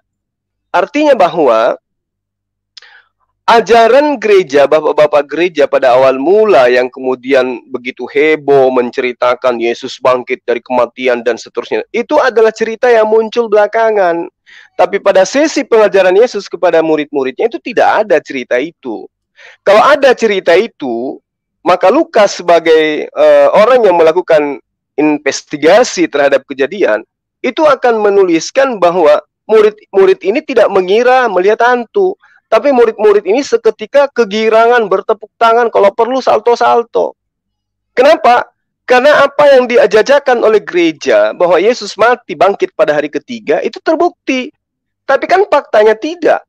Begitu Yesus muncul di tengah mereka, mereka justru mengira melihat hantu. Contoh nih, sederhana. Saya Bang Suma, ngomong sama teman-teman. Saya akan pergi ke sebuah kota, di kota Pinrang misalnya. 3 hari kemudian saya akan kembali. Saya ini pemimpin misalnya, orang yang didengarkan perkataannya, orang yang menjadi panutan di dalam sebuah komunitas. Tentu orang-orang ini akan menunggu saya balik dari Pinrang, di sebuah kota yang bernama Pinrang. 3 hari kemudian mereka akan menanti-nantikan saya kembali. Begitu saya turun dari pesawat, mereka akan loncat kegirangan, "Ore! Guru Suma atau Bang Suma yang paling ganteng sedunia itu sudah tiba, ore." Mereka kan kegirangan itu. Sekiranya aku mengajarkan, aku menyampaikan. Tapi kalau tidak, mereka akan kaget. Dari mana nih orang? Mereka akan kaget karena saya tidak menginformasikan. Begitu juga tentang kematian Yesus. Yesus tidak mengajarkan kepada mereka bahwa hari ketiga akan bangkit. Sekiranya Yesus mengajarkan hari ketiga akan bangkit, maka murid-murid ini akan menunggu detik-detik kebangkitan Yesus dari kematian. Tidak ada satupun binatang, tidak ada satupun tumbuhan, tidak ada satupun manusia yang menunggu detik-detik kebangkitan Tuhan dari kematian. Tidak ada. Tidak ada. Mau digeledah kitab Kejadian sampai Wahyu, tidak ada manusia satupun di antara murid-murid Yesus, jangan murid Yesus deh, ibunya Yesus orang yang paling dekat. Ada nggak cerita Maria menunggu detik-detik kebangkitan anaknya? Nggak ada itu. Artinya ini cerita yang diusung belakangan, yang diheboh-hebohkan belakangan. Apa bukti akuratnya lagi? Di dalil pasal 24 dari Matius itu sangat jelas di 44 sampai 46. Ketika Yesus mengatakan, ada tertulis di Mazmur, di Torah, bahwa aku akan bangkit pada hari ketiga di antara orang mati. Setelah kita kaji Torah dan juga Mazmur, tidak ada tulisan itu. Artinya ini adalah hal yang dibuat-buat belakangan. Murid kaget melihat Yesus tiba-tiba nongol di tengah-tengah mereka. Mengira hantu. Harusnya itu senang mereka itu. Dan tidak perlu mengira hantu. Kenapa? Karena Yesus telah mengabarkan, wahai murid-muridku, pada hari ketiga, nanti saya akan bangkit.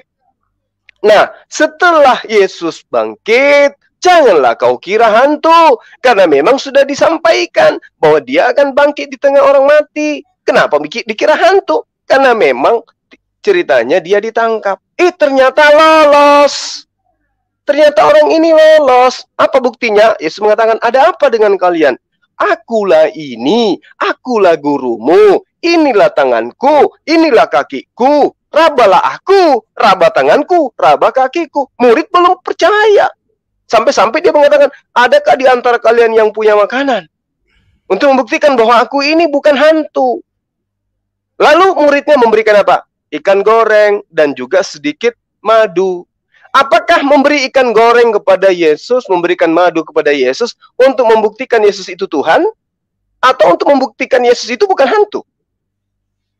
Orang waras pasti akan menjawab, untuk membuktikan Yesus itu bukan hantu. Berarti Yesus tidak mengalami kematian.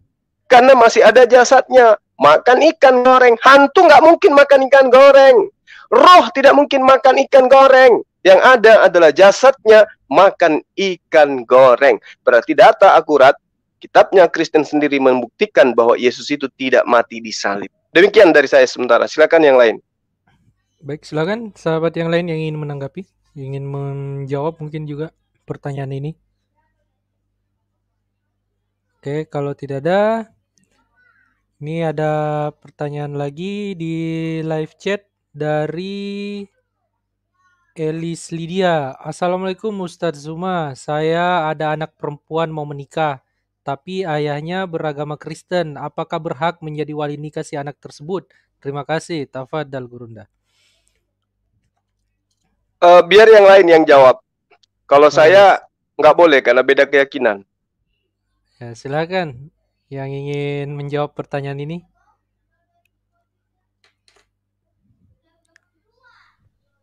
Gimana tuh? Assalamualaikum Ustadz Zuma, saya ada anak perempuan mau menikah tapi ayahnya beragama Kristen. Ayahnya yang ayah perempuannya anak perempuan mau menikah tapi ayahnya beragama Kristen, apakah berhak menjadi wali nikah si anak tersebut?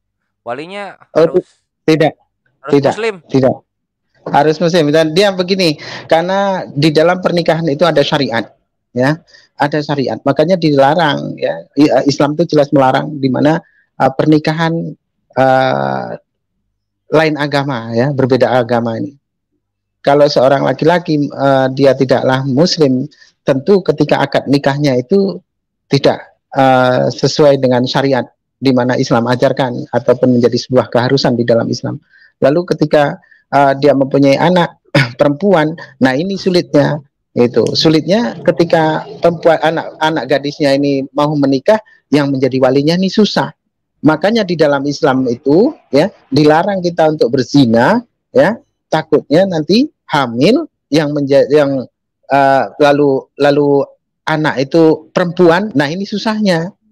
Nah, kalau ini jelas ya, bahwasanya yang menjadi ayahnya ini bukanlah orang Islam, maka tidak berhak untuk menjadi seorang wali, kecuali entah kalau diserahkan kepada wali hakim. Itu saja.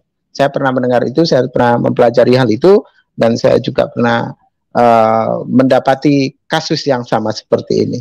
Dan tidak diperbolehkan ayahnya untuk menjadi seorang wali. Maka hendaklah para kaum hawa, ya, yang para muslimah, hendaklah menikahlah dengan orang yang seakidah, ya, laki-laki yang seakidah, supaya urusan itu Allah mudahkan. Jika mana kalian jika mana kalian menentang perintah Allah, maka sesungguhnya kalian sedang mempersulit urusan kalian sendiri, dan kalian telah sedang mempersulit kehidupan kalian sendiri dan mempersulit perjalanan kehidupan kalian sendiri. Itu saja, monggo. Baik, terima kasih Bang untuk jawabannya. Iya, jadi kita tegaskan aja Bang, jadi itu tidak abu-abu ya. Penegasan syariat Islam itu memang jelas. Kita tidak boleh wanita muslimah itu tidak boleh menjadikan orang tuanya menjadi wali ketika orang tuanya itu masih kufur. Ya, karena memang kita sadari ya, dalam pembelajaran tentang syariat sah, syarat sahnya nikah. Inilah kehebatan ajaran agama Islam dibandingkan ajaran di luar Islam. Karena semua hal-hal yang terkait tentang syar'i itu diatur sedemikian rupa. Makanya Yesus mengajarkan, masih banyak yang ingin aku ajarkan, tapi kalian belum sanggup untuk memikulnya saat sekarang. Tapi ketika dia datang, yaitu roh penghibur, dialah yang mengajarkan segala sesuatunya. Termasuk hal nikah, syarat sah nikah ini. Nah, di dalam pembahasan tentang nikah, itu ada rukun ya, ada 5 rukun yang harus dipenuhi. Di antara salah satunya itu tentang wali. Ya, sigot, mempelai perempuan, 2 orang saksi, mempelai laki-laki, dan yang terakhir ada wali. 5 poin ini harus ada di rukun nikah. Nah, terkait dengan wali itu wajib hukumnya Islam Muslim. Memang diakui bahwa di dalam syariat Islam tidak sah pernikahan tanpa wali. Tapi wali wajib hukumnya Muslim. Tidak boleh non-Muslim, sekalipun dia itu adalah ayah kita sendiri, bapak kita sendiri. Syaratnya harus beragama Islam. Itu syarat wali untuk perempuan Muslim. Ya, itu adalah merupakan ijma' para ulama. Tidak bisa ditawar-tawar lagi. Jadi saksi, wali itu harus Muslim, harus seakidah, sekeyakinan. Artinya dia Islam. Sekira gitu, sahabat-sahabat sekalian. Baik, terima kasih untuk jawabannya Gurunda. Jadi ini ada satu pertanyaan lagi di live chat dari Rudi Abimana. Mengapa Nabi Muhammad SAW tidak diakui Kristen ataupun Yahudi? Mengapa? Tafadhal, bagi yang ingin menjawab silakan.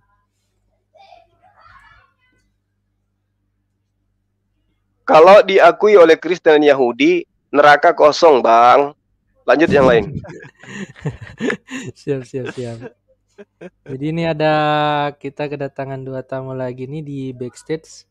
Silakan, mungkin ingin bertanya. Wah, malam panjang ini. Atau ingin berdiskusi, silakan, dipersilakan. Shalom. Malam. Salam sejahtera untuk semua. Pertanyaan aja. Menarik juga pembahasan. Saya juga baru dengar tadi. Saya mau menanggapi tentang penyaliban. Jadi dalam Alkitab ya, jelas sekali 4 Injil menyatakan bahwa Yesus itu disalibkan. Ya. Kemudian juga ada saksi-saksinya di sana. Kalau saya mau balik bertanya mengenai Al-Quran ya, yang diserupakan itu siapa?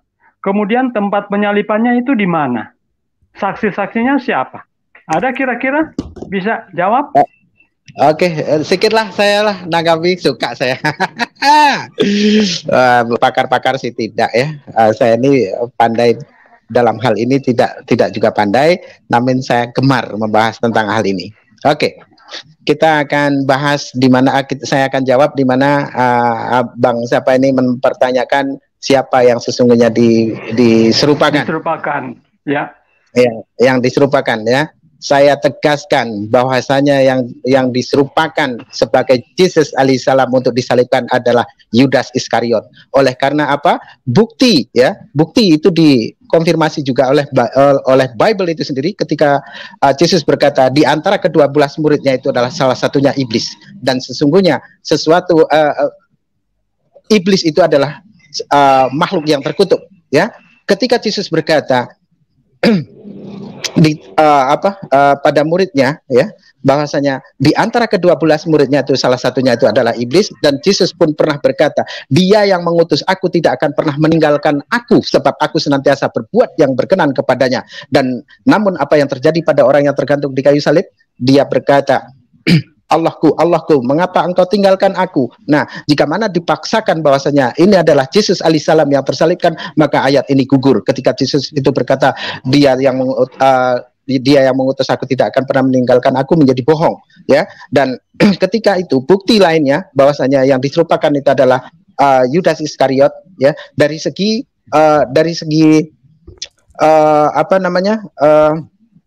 pembelian tanah Priok, ya, yang dimana Yudas Iskariot ini matinya pun tidak jelas. Dia mati gantung diri kah atau mati jatuh telungkup? Itu yang kedua. Terus perihal masalah penyaliban, bahwasanya bukanlah Yesus yang tersalibkan, ya. Yesus sendiri bisa menghilang. Itu yang pertama. Maka mustahil Yesus dapat ditangkap, ya. Terus yang berikutnya bahwasanya Yesus juga dapat merubah wajahnya, ya. Nah, ini jika mana Anda katakan bahwasanya Yesus itu ketika disalib itu ada yang menyaksikan, itu Anda kurang membaca secara detail, karena sesungguhnya murid-murid Yesus itu semuanya lari, ya, tidak ada yang menyaksikan. Dan peristiwa penangkapan itu pada malam hari, yang dimana orang-orang yang menangkap itu pun tidak mengenali wajah Yesus itu yang mana, dan memberikan Yudas Iskariot memberikan tanda jika mana seseorang itu nanti peluk dan kucium, maka itulah Yesus. Nah, ketika terjadi peluk memeluk, ya, maka tidak mustahil Yesus merubah wajahnya, dan Yudas Iskariotlah yang tersalibkan. Yudas Iskariot itulah yang ditangkap, karena setelah penangkapan itu Yudas Iskariot itu mengintil di belakang kah atau ikut sama tua-tua itu pun tidak tertuliskan, ya. Jadi jelasnya itu. Oke, monggo. Oke, jelas penjelasannya, tapi sayangnya dalilnya tidak ada. Boleh tunjukkan dalil dalam Al-Quran yang diserupakan itu, Yudas, silakan. Di dalam Al-Quran memang tidak secara detail menguraikan bahwasanya siapalah yang terserupakan. Namun ketika Al-Quran berkata bukanlah Yesus alaihissalam atau Isa al-Masih alaihissalam yang tersalibkan, melainkan adalah orang yang terserupakan. Nah, itu dikonfirmasi oleh Bible itu sendiri. Oke, jelas ya. Baik, di Alkitab, di Al-Quran tidak sebentar ya. Di Alkitab dan Al-Quran tidak disebutkan nama, dalilnya juga Anda tidak tunjukkan. Itu saja. Oke, saya tanggapi, Bang. Oke. Baik. Jadi di dalam Al-Qur'anul Karim itu diberitakan berita yang sangat luar biasa. Bagaimana kemudian diterangkan bahwa orang-orang yang terdahulu itu menganggap bahwa Nabi Isa itu disalib. Tetapi ternyata tidak disalib. Begini cara menjawab, ya, supaya Anda itu terpuaskan. Al-Qur'anul Karim ayat 157 ya di surah An-Nisa. Di situ diterangkan wa qaulihim, dan perkataan mereka. Siapa mereka? Orang-orang yang menyalib Yesus. Inna, sesungguhnya kami. Siapa kami? Kami adalah orang-orang yang menyalib Isa atau Yesus. Qatalna, kami telah membunuh. Siapa yang telah membunuh? Kami. Al-Masihah, Al-Masih, Isa ibnu Maryam, putra Maryam. Rasulah, Rasul atau utusan Allah. Wama, dan tidak qataluhu, mereka membunuhnya. Mereka tidak membunuhnya. Wama, dan tidak qataluhu, mereka membunuhnya. Wama, dan tidak salabuh, mereka menyalibnya. Nah, ini poinnya di sini. Tolong konsentrasi. Atur napas Anda. Walakin, akan tetapi, sabbiha, diserupakan. Oke? Diserupakan. Lahum, bagi mereka. Berarti Yesus ini tidak disalib, tidak mereka bunuh, tetapi Allah menyerupakan lahum bagi mereka. Berarti Allah menyerupakan yang dibunuh oleh mereka itu hanya serupa. Jadi kalau abang ingin bertanya siapa yang diserupakan, maka tanyakan kepada orang-orang yang menyalib Yesus pada masa itu. Bukan kami yang menyalib, dan Allah tidak menyerupakan itu kepada kami. Allah menyerupakan kepada sang penyalib Yesus. Allah menyerupakan bahwa yang mereka bunuh itu adalah Nabi Isa alaihissalam. Kalau Anda kemudian bertanya, siapa yang diserupakan? Mana kami tahu? Bukan kami yang menyalibnya, dan Allah juga tidak menyerupakan Isa kepada kami, tetapi kepada mereka, lahum. Kepada mereka, mereka yang menyalib Yesus, Allah menyerupakan bagi mereka bahwa yang disalib itu adalah Yesus. Pertanyaannya, siapa yang diserupakan? Wallahu alam, bukan kami yang nyalib. Allah menyerupakan Isa itu kepada yang menyalibnya. Lahum, kepada mereka. Wa inna, dan sesungguhnya alladina, orang-orang yang akhtalafu, mereka berselisih. Kenapa berselisih? Apa buktinya berselisih? Silakan Anda baca di dalam Kisah Para Rasul. Di situ diterangkan Kisah Para Rasul 25 ayat nomor 19. Bagaimana orang-orang berselisih paham tentang soal agama mereka dan tentang soal orang yang bernama Yesus yang sudah mati. Sedangkan Paulus katakan dengan pasti bahwa Yesus itu tidak mati tapi hidup. Kisah Para Rasul 25 nomor 19. Jadi diterangkan di dalam Al-Quran, alladzina ikhtalafu, orang-orang mereka itu berselisih, fihi, padanya, lafi, benar-benar dalam, syakin, keraguan-raguan, minhu, daripadanya yang telah dibunuh itu, ma, apa, lahum, bagi mereka, bihi, dengan tentang yang dibunuh itu, min, dari, ilmin, pengetahuan, keyakinan, illa, kecuali tiba'ah, mengikuti zinni, persangkaan atau praduga, wama, dan tidak, kata Luh, mereka membunuh Isa, yakinan, dengan yakin. Artinya, kalau saudara saya bertanya, siapa yang diserupakan? Manakah tahu? Kita tidak tahu, karena yang diserupakan bagi mereka adalah orang yang membunuh dan menyalib Isa pada masa itu. Jadi yang tahu jawabannya adalah orang yang menyalibkan. Bangunkan orang yang menyalibkan Isa, tanya, hei, orang yang kau salib itu diserupakan dengan siapa? Mereka yang bisa menjawab, karena mereka yang menyalibnya. Walakinna subbihalahum, tetapi kami serupakan bagi mereka. Bagi siapa mereka ini? Bagi yang menyalib. Nah sekarang kita masuk ke dalam zona critical text, zona critical materi di dalam kitab Anda. Kalau di Islam sudah final, diserupakan bagi orang yang menyalib Yesus. Tapi bagaimana dengan umat Islam? Wallahu a'lam. Itu di mana penyalipannya di kitab Al-Qur'anmu? Di mana penyalipannya?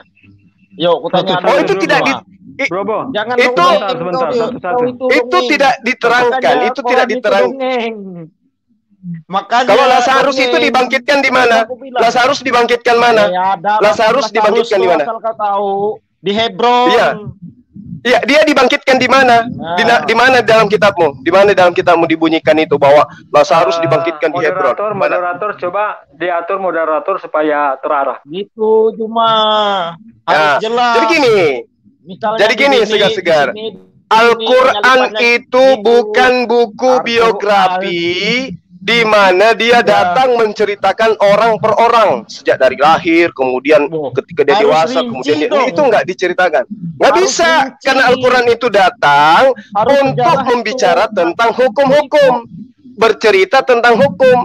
Kenapa Al-Quran kemudian menerangkan surah An-Nisa ayat 157? Karena sebelumnya ada yang menganggap. Silakan Anda bicara. Anda terangkanlah yang Anda tahu. Silakan. Diserupakan. Tepat salib, posisi salibnya di mana nih, ini itu enggak jelas. Saya sudah menerangkan. Al-Quran menerangkan. Al-Quran menerangkan. Diserupakan bagi mereka, bukan bagi saya. Kenapa tanya ke saya? Aku baru tahu ada ayat ini, ada penyalipan juga. Terus si seger-seger keluarin aja Al-Quran kalian. Baru tahu aku ini. Saya tidak bisa menjelaskan kejadian itu karena saya tidak ada hadir pada masa itu. Diserupakan bagi mereka yang menyalib Isa. Bukan saya, bukan diserupakan kepada saya. Itu ketahuan banget dongengnya. koran itu kalau gitu tuh nggak jelas ceritanya. Orang tuh dari A sampai Z harus teratur. Itu maksudnya mah. Kalau begitu, coba kamu uraikan Yesus dari usia 0 sampai 33 tahun. Bisa enggak usia di 13 tahun sampai 29? Bisa kamu uraikan? Kemana saja dia? Tuhan loh ini. Kok kisahnya lenyap? Bisa kamu terangkan ke saya? Pada saat usia Yesus 16 tahun, lewat 3 hari, dia ngapain? Jual tempe, jual toge, atau apa ngapain Yesus pada usia itu? Sekolah kah, kuliah kah dia, atau dia tari balet, latihan tari balet, atau ngapain? Tuhan loh ini. Coba, saya ingin tahu. Oke, saya mau tanggapi apa yang pernyataan yang sudah disampaikan oleh Bro Suma ya. Jadi silakan, di sana ada keraguan-raguan ya. Jadi Al-Quran sendiri tidak mencatat ya siapa sebetulnya yang diserupakan itu. Jadi itu menimbulkan keraguan-raguan. Itu sebabnya Al-Quran mengatakan jika kalian ya merasa ragu, timbul keraguan-raguan atas apa yang Anda pahami di dalam Al-Quran, ya tanyakan kepada Alkitab, kepada ahli kitab. Nah, dalam hal ini 4 kitab ya, 4 kitab. Tapi sayangnya, Bang, kitab. Matius, Markus, Lukas, Yohanes itu menyatakan bahwa Yesus itu disalib, kemudian disaksikan, kemudian ada prosesnya ya, ada prosesnya waktu dia diadili sampai dia disalib, ibunya sendiri yang menyaksikan dan murid-muridnya. Jadi ibunya sendiri menyaksikan. Jadi inilah yang kalau bagi kami, kalau bagi kami orang Kristen tidak lagi merasa ragu. Karena apa? Sudah tercatat 4 Injil disaksikan juga oleh saksi-saksi. Kalau di Al-Quran saya mau tanya, siapa yang menyaksikan orang yang diserupakan itu? Kemudian di mana tempatnya disalibkan orang diserupakan itu? Anda tidak bisa menjawab. Anda akan ragu-ragu. Ketika Anda ragu-ragu, tanyakan kepada ahli kitab dan kitabnya jelas. 4 Injil mengatakan bahwa Yesus itu disalib. Ketika ragu ya, ketika ragu. Sayangnya tidak ada umat Islam ragu. Itu sayangnya di situ. Tidak ada umat Islam yang ragu bahwa orang yang menyalibkan Isa itu, mereka diserupakan oleh Allah, yang mereka salib itu adalah Isa. Jadi tentang penyaliban, Al-Quran tidak membantah. Penyaliban itu memang ada. Emang ada, kejadian itu terjadi, ada penyaliban. Tetapi yang disalibkan itu adalah orang yang diserupakan dengan Nabi Isa bagi mereka yang menyalib Yesus, yang Nabi Isa. Jadi kalau mau ditanya seperti di Quran saksi penyalibannya ada. Saksi gimana? Aku ikut jawab boleh. Yang satu ini sedikit. Ada moderator supaya bisa tertib. Versi kitab Anda ada Kisah Para Rasul 29 nomor 19. Plototin itu. Mereka berselisih paham tentang seorang bernama Yesus. Ada yang mengatakan sudah mati, Paulus mengatakan masih hidup. Yang hidup itu Yesus Barnabas. Kau itu nyontek di kitab-kitab koran, kau itu ambil nyontek-nyontek di kitab Barnabas. Kok Barnabas? Kok Barnabas? Kisah Para Rasul 25 nomor 19 itu Barnabas ya? Kisah Para Rasul itu Barnabas ya? Nyambung lagi kau, kan aku bilang tadi jangan panas kau di sini. Ini kan perselisihan tentang mati atau tidaknya Yesus di dalam kitab. Bukan ada. Kisah Para Rasul 25 nomor 19. Paulus yang mengatakan masih hidup. Yang lain mengatakan sudah mati. Yang mana yang benar? Setelah dia bangkit itu. Tetapi mereka berselisih paham dengan dia tentang soal-soal agama mereka dan tentang seorang yang bernama Yesus yang sudah mati, sedangkan Paulus mengatakan Yesus masih hidup. Berarti apa yang diterangkan oleh Al-Quran itu sudah benar. Alladzina ikhtalafu fihi lafi syakkim minhu. Mereka ragu-ragu terhadap apa yang mereka lakukan. Silakan yang mau lanjut. Yo, kalian tuh ragu-ragu dengan apa yang kalian lakukan. Oke. Gitu. Yesus nunjukin tangan. Kalau enggak itu pertama. Sekarang yang yang kedua, ini kan kita bertanya kepada ahli kitab nih. Moderator supaya iya, ini kan kita bertanya pada ahli kitab nih. Ya, baik. Enggak, gua enggak panas, lu jangan panas nih. Ketika gua bawain sumber Yahudi mengenai Yesus, lu jangan panas. Ini kita akan bertanya kepada ahli kitab nih. Kan itu tadi versi Yahudi Yunani, versi Yahudi Biblos. Sekarang kita tanya versi Yahudi aslinya. Nah, gini nih, kita lihat sekarang Yahudi asli ngomongnya apa nih soal Yesus. Jangan terguncang nih, seger-seger. Siapa yang terguncang, Kores? Percuma, kau percuma. Kau ngomong ini itu, ngomong ini. Coba kau sekali ke Israel biar kau tahu. Lihat dulu, Bang. Ini Sanhedrin. Kalem. Ini Sanhedrin 43 nomor 20. Kenapa? Nah, ini Sanhedrin nomor 3. Kok malu-maluin? Ini perhatiin ini Sanhedrin 43A nomor 20. Ini punyanya Yahudi. Lihat nih, perhatiin di sini ada kata Yesus. Gua kasih yang gede nih. Yesus. Yesus. Kita satu Indonesia. But isn't it taught in Baraita? Bukankah ini diajarkan di pengajar kita? Itu ya. Di situ ya. Bahwa ketika di sore hari Paskah mereka menggantung mayatnya Yesus Nazaret setelah mereka membunuh dengan cara dongeng kamu itu peran war meledak kalian Tritung gitu loh. Inilah kenapa coba sekali-kali kau main ke Israel. Ini kenapa jadi dirajam atau disalib nih Yesus nih? Woi, ini kok Yahudi ngomongnya Yesus dirajam. Coba sekali kau main ke Israel biar kau tahu sejarahnya kapan perlu dirajam. Tahu nggak dirajam tuh diapain? Dilemparin batu matinya Israel itu. Saya rasa ini sudah jangan terguncang disumpahkan. Batu. Tolong segar-segar TikTok dong. Aku tuh bingung.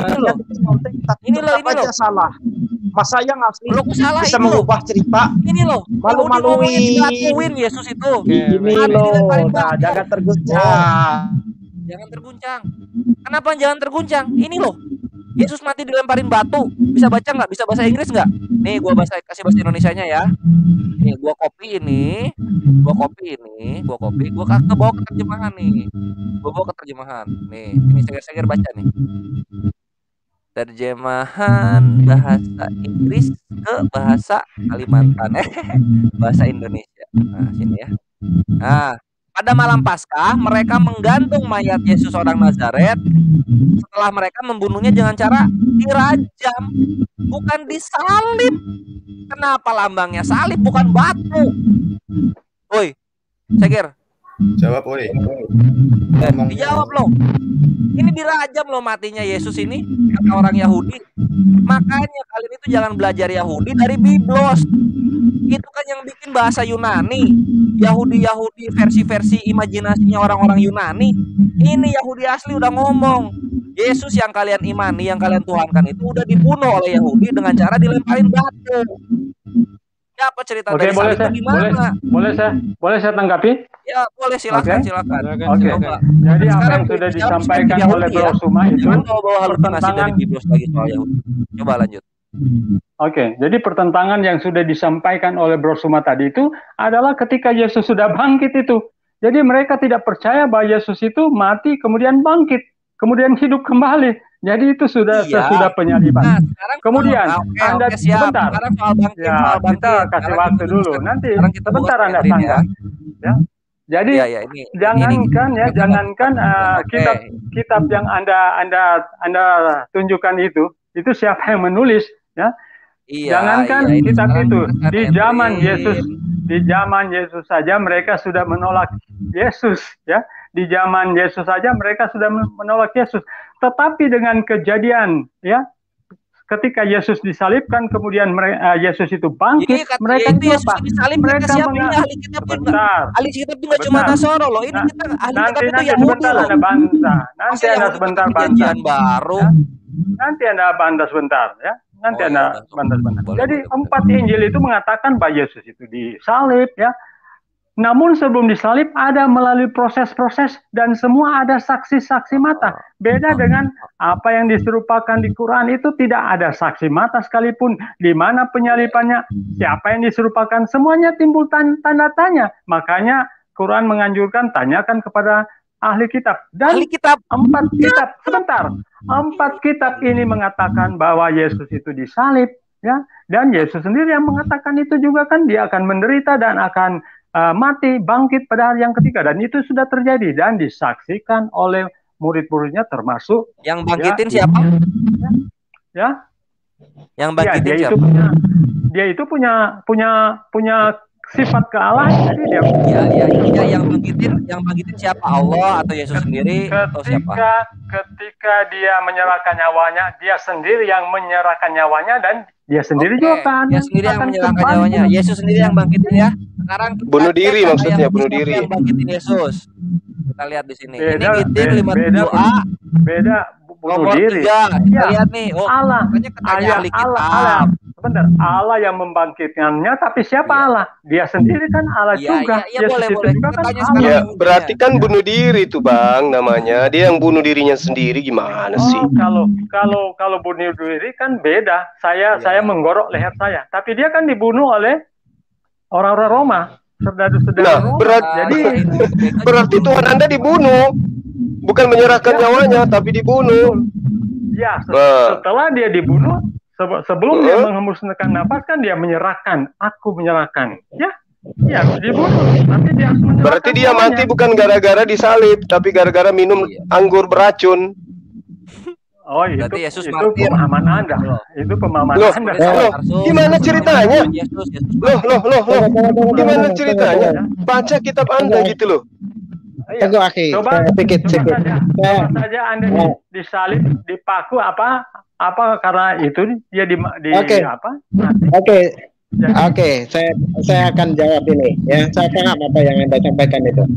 Sekarang jika manalah Anda meyakini bahwasanya Yesus itu benar-benar tersalibkan, ya, lalu peristiwa penyaliban itu menjadi sebuah kunci utama, ya, di mana karya penyelamatan itu ada, ya, untuk ini ada suara menciut. Ini apa ya? Suara menciut ini, Bang? Punya beliau ini, beliau nyetel YouTube itu. Tolong dimatikan YouTube-nya dulu, Bang. Aduh, pusing saya. Mute dulu, Bang, ya. Saya mute dulu. Ya, silakan. Jadi peristiwa penyaliban itu jam berapa sesungguhnya terjadi dan hari apa yang sesungguhnya peristiwa itu terjadi. Jika mana memang ya tidak ada perselisihan seperti apa yang disampaikan oleh Al-Quran, di mana mereka berselisih tentang hal penyaliban Yesus itu, ya. Jadi jam berapa sesungguhnya Yesus itu disalibkan dan hari apa Yesus itu disalibkan? Monggo. Jam 12 kah? Jam 12 kah? Atau jam 9? Penyalibannya jam-jaman kesini dulu nih. Tadi yang soal bangkit-bangkitin dulu ya. Kita habisin dulu yang bangkit-bangkitin. Nah, ini sampai jam 3. Iya. Nah, ini sebelum ke jam-jaman itu nih, sekarang kesini dulu nih. Ini yang bangkitin kalau kata ahli kitabnya sendiri, yang bangkitin itu onkelos. Onkelos ini rabi, seorang manusia membangkitkan Yesus. Nih, onkelos then when and raise Jesus the Nazarene. Nah, nggak bisa bahasa Inggris, kita terjemahan aja. Sekarang dunia digital, kebenaran mudah dicari. Onkelos kemudian pergi dan membangkitkan Yesus. Duar, selamat datang di kebenaran, ahli kitab yang ngomong. Nah, terdiam kan? Iyalah. Makanya jangan sok-sok nanya ahli kitab. Udah tahu Islam ini membela kemuliaan Yesus sampai menuhankan. Ahli kitab itu bukan Kristen loh, Pak. Ya. Ahli kitab itu bukan Kristen, ahli kitab itu Yahudi. Ya, berarti Quran salah. Kenapa bilang diserupakan? Ya kan? Ya, diserupakan bagi orang yang menyalib pada saat itu. Berarti kan Quran salah, betul Yahudi itu dibangkitkan. Nah, ya, sekarang kayak gini, sekarang kita lihat itu An-Nisa 1171 ya. Nah, udah nggak bisa kabur ya, disalib ternyata salah, ternyata dirajam kata ahli kitab, kemudian dibangkitkan Tuhan atau dibangkitkan sendiri salah karena dibangkitkan oleh Rabi Onkelos kata ahli kitab. Jangan ngelanggar nih kekristenan. Sekarang kita lihat Al-Quran ngomongnya apa. An-Nisa 171.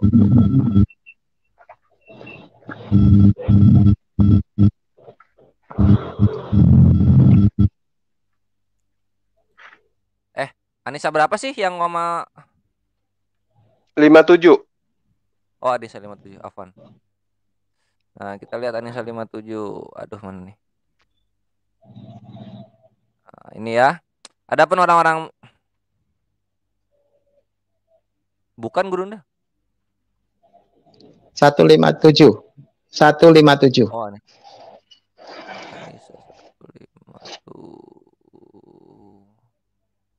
Anissa 157. Nah, ini ya. Dan karena ucapan mereka sesungguhnya kami telah membunuh Al-Masih Isa putra Maryam, Rasul Allah, padahal mereka tidak membunuhnya dan tidak pula menyalibnya. Nah ini, jadi Yahudi yang ngomong Yesus dirajam salah, terus Tritums yang ngomong Yesus disalib salah juga dua-duanya. Tapi yang benar adalah orang ini diserupakan, Nabi Isa alaihissalam itu diserupakan, karena mujizat Nabi Isa adalah bisa merubah wajah, itu ada di Lukas. Selamat datang di kebenaran. Kalau misalnya kalian mau nanya ke ahli kitab, jangan dipakai itu perjanjian baru. Tabok-tabok sama Yahudi. Gitu, Pak Indri. Inilah kenapa ada keraguan-raguan tentang yang dibunuh itu. Kalian ngomong udah disalib, padahal sehari sebelumnya udah dirajam Yesus itu. Yang kalian salib itu siapa? Kalau misalnya udah diserajam sehari sebelumnya. Gitu loh. Ini tahun 1 ribut Yahudi dengan kekristenan. Itu nggak cabang Melayu yang hidup di tahun 2021 nggak tahu cerita ini karena tidak pernah dikisahkan di dalam sekolah minggu. Taunya ini dari siapa? Dari Muslim lagi-lagi. Kalian belajar banyak soal sejarah dari Muslim. Gimana? Apa kurang terguncang? Oke, sekarang Al-Quran. Sekarang saya. Oke, kasih kesempatan. Oke, ya, jadi bagaimana kita tahu bahwa Yesus disalibkan? Mari kita baca di Matius pasal 27 sampai ayat 32 sampai 44. Itu ahli kitab bukan Matius, Bentar. Itu Matius sesudah menyalibkan dia. Sesudah menyalibkan dia, mereka membagi-bagikan pakaiannya dengan membawa undi. Bersama itu dengan dia disalibkan ada Ferry itu Biblo bukan Matius itu tukang ajar di sebelah kirinya. Kemudian juga di kitab Markus, Injil Markus bukan tukang ahli kitab. Kemudian Yesus dibawa keluar untuk diselipkan. Kemudian mereka menyalibkan dia. Lalu mereka membagi pakaiannya dengan membawa undi untuk menentukan bagian. Saleh baju-baju bukan ahli kitab itu yang ngomong. Ferry. Dulu, ya, jadi kami gunakan Alkitab kami bukan kitab Yahudi. Wah, itu kan itu sih tadi katanya lewat Al-Quran. Al-Quran kan ngomong ahli kitab. Kenapa Markus sama Matius dibawa? Kenapa? Memangnya yang ahli kitab siapa? Al-Quran. Mereka penulis itu Matius sama Markus ya, bawa yang Parisinya kayak yang di Yahudian. Oke, ini mungkin gimana sih? Ahli kitab itu Bani Israel, Pak, bukan Bani Yunani, Bani Ngurion bukan. Oke, beliau merasa bahwasanya beliaulah yang ahli kitab itu. Lalu saya mau bertanya pada Anda ya. Sebenarnya ya ketika Yesus itu berkata di antara ke-12 muridnya itu adalah iblis salah satunya ya. Terus yang terkutuk itu siapa? Di Galatia 13:13 itu. Ya. Bukankah yang terkutuk itu adalah iblis? Bukankah orang yang tergantung itu adalah orang yang terkutuk? Ya kan? Itu yang pertama. Nah, peristiwa penyaliban ini sebenarnya jam berapa? Sesungguhnya jam berapa? Ya. Karena menurut Markus itu Yesus disalibkan jam 9. Namun menurut Yohanes, Yesus disalibkan jam 12. Itu pun masih baru persiapan, belum disalibkan. Oke, jam berapa? Dia puncaknya kan kematian jam. Jadi di sekitaran jam 12 sampai jam 3. Kan di sekitaran itu. Kan di sekitaran jam segitu. Iya, jam 12 kah atau jam 9 itu. Anda kan ahli kitab di sini. Oke. Jadi di sekitaran jam 12 sampai jam 3 itu. Jadi proses kan punya proses. Kan ada proses. Lalu bagaimana dengan Markus? Ketika Markus mengatakan Yesus itu disalibkan jam 9, lalu bagaimana itu? Apakah Markus itu bohong? Tidak ada yang bohong, tapi saling melengkapi. Melengkapinya cemana? Jam 9 dengan jam 12 itu lengkapnya dari mana? Ya, melengkapi kebohongan mereka maksudnya. Itu dari sekitarannya. Jadi 4 kitab ya, 4 Injil mengatakan bahwa Yesus disalibkan. Kemudian datang Al-Quran yang 400 tahun kemudian mengatakan diserupakan. Jam 9. Nah, sekarang jawab dulu. Jam 9 ke jam 12 itu harus pasti. Jangan dikata sekitaran. Masalahnya firman Tuhan. Masa firman Tuhan berkata kira-kira, berkata sekitaran? Di mana letak kemahatauannya? Kalau jam kan sekitar.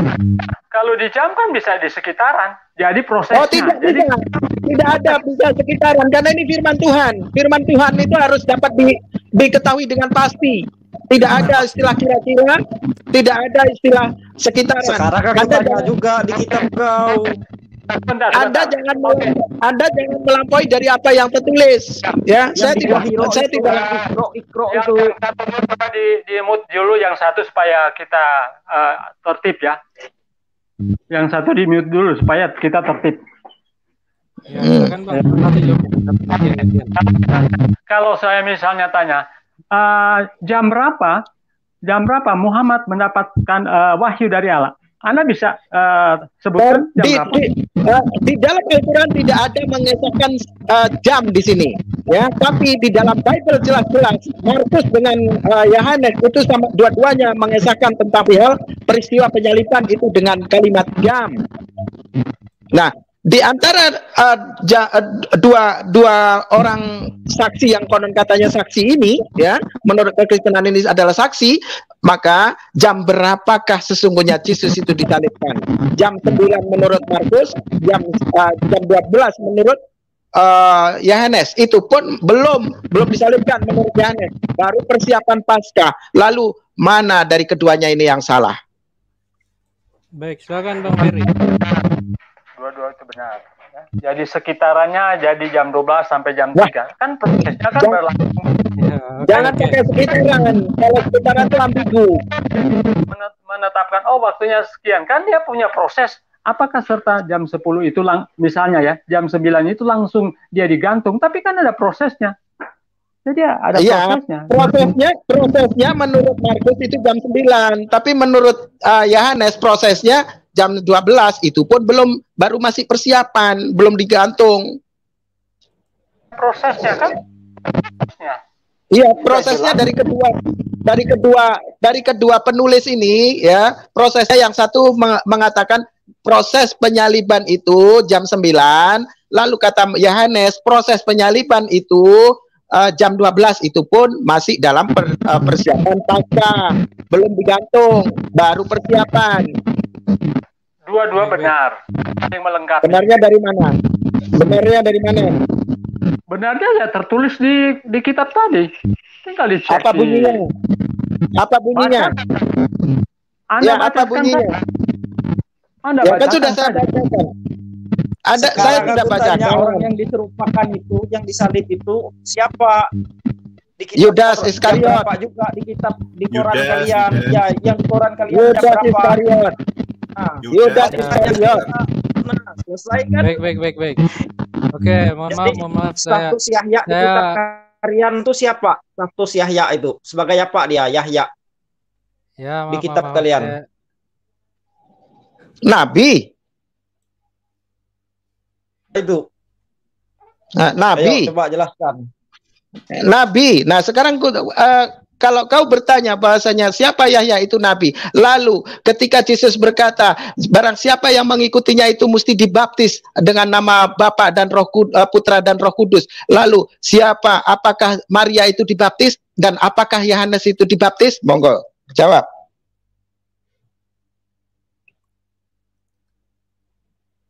Jawab sudah.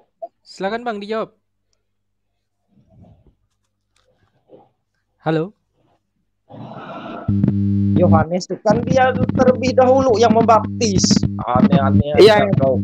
Iya, kan dia siapa yang ya oke, mohon maaf untuk Bang Ferry. Maaf ya. Ini suaranya berdengung, Bang. Mungkin bisa difikskan dulu, Bang, sebelum melanjutkan ya. Karena mengganggu ini para pemirsa kita. Mohon maaf Bang, saya turunkan dulu, difikskan dulu. Kalau sudah, silakan masuk ke sini lagi. Terima kasih, Bang. Ya, silakan yang lainnya. Oke. Ketika Yahya itu adalah seorang nabi di dalam Islam, lalu di dalam kekristenan dia adalah seorang pembaptis, yang dimana barang siapa yang mengikuti Yesus mesti dibaptis. Yohanes Yahya itu orang mana menurut kitabmu? Yahya itu Yahya orang Yahudi, orang Israel, Bani Israel, bukan orang Yahudi tapi orang Israel, Bani Israel. Nah, justru itu kalian itu kenapa bertentangan lagi yang ini? Jelas. Ikam jawab dulu. Hari kiamat. Tidak ada hari kiamat. Ikam jawab dulu. Nah, Ikam jawab dulu. Itu gak jelas jawab dulu. Lagi. Ikam jawab dulu. Siapa yang membaptis? Siapa yang membaptis Maria dan yang membaptis? Jelas ada hadisnya. Tidak ada hari kiamat kalau kalian itu memerangi. Yang membaptis Yohanes dan Maria ini siapa? Kalau mereka tidak dibaptis berarti bukan pengikut Yesus. Ketahuan situ walai. Ketahuan situ. Dongeng yang ketahuan. Masalahnya ada saya mau kecilkan, tidak bakal aku dengar, makanya jawab saja. Sekalian lagi mengutuk orang jadi babi dan jadi kera. Jangan kesurupan kalau udah nggak perlu debat lagi, selesai. Kamu udah mengakui Bani Israel itu. Jawab dulu. Jawab dulu. Nggak perlu itu. Kamu jawab tadi dulu. Itu udah mengakui Bani Israel. Kamu bilang Yahya itu. Mungkin ada yang di live chat itu dimasukkan aja atas nama Odong. Yang ini dibuang aja nih, nggak ada gunanya. Oke. Saya rasa itu sudah cukup ya, jadinya debat kusir jadinya. Oke. Ini ada beberapa. Ini ada yang masuk lagi nih, hamba Allah. Mungkin ingin bertanya, Bang, untuk menanggapi, silakan. Bang hamba Allah. Jadi untuk pemirsa juga yang di live chat, silakan untuk meninggalkan pertanyaannya. Nanti akan dijawab satu persatu. Terima kasih. Yang atas nama Odong, silakan dinaikkan dong. Odong, sudah Odong. tidak ada Gurunda. Sadis kayaknya tulisannya itu. Saya cari dulu Gurunda. Oke. Nah, mungkin yang ada yang tampil sekarang mungkin ada yang ingin bertanya atau ingin berdiskusi, silakan. Pak Ferry tadi udah bisa masuk ya? Biar kita jelasin lagi tentang buat Bang Ferry, kalau suaranya masih ini belum fix, saya turunkan dulu ya Bang. Soalnya mengganggu suaranya. Silakan Bang. Iya. Bang Ferry. Bang Ferry, Paulus itu menerangkan di dalam 1 Korintus 15 nomor 44 bahwa yang dibangkitkan itu adalah roh dari tubuh manusia. Yesus pun di dalam Lukas 20 nomor 36 yang dibangkitkan juga menurut Yesus itu adalah roh. Nah, di dalam Lukas 24 nomor 36, siapa yang kemudian datang minta makan ikan? Kalau memang Yesus itu dibangkitkan. Karena menurut Yesus yang bangkit itu cuma roh. Lalu yang minta ikan goreng itu siapa? Roh atau jasad? Oke, bisa dengar? Ya. Ya. Apa suaranya jelas? Jelas. Silakan Bang. Apakah di Alkitab itu dikatakan bahwa roh tidak bisa makan minum? Yang makan ikan goreng itu roh atau jasad juga? Justru itu saya tanya, apakah kalau roh itu tidak bisa makan ikan, maksudnya bisa makan minum? Iya. Jawab dulu dong Bang, jangan pelintir kayak Paulus gitu loh. Saya tanya, Paulus mengatakan 1 Korintus 15:44, orang yang bangkit itu rohnya saja. Yesus mengatakan di dalam Lukas 20 nomor 36, yang bangkit itu roh saja. Nah, yang datang kemudian di dalam Lukas 24 makan ikan goreng itu roh saja atau lengkap dengan jasad? Coba kita baca kembali. Lukas pasal 20 ayat 36. 20:36 ya, 20:36. Tubuh yang bangkit adalah roh sama seperti malaikat. Mereka sama seperti malaikat. Oke, ini berbicara tentang kebangkitan ketika Yesus datang pada kali yang kedua, bukan pada waktu Yesus bangkit. Di mana? Itu cuma asumsi Anda. Ini Yesus menerangkan tentang kebangkitan. Bangkitnya tubuh manusia dari kematian itu adalah roh sama seperti malaikat.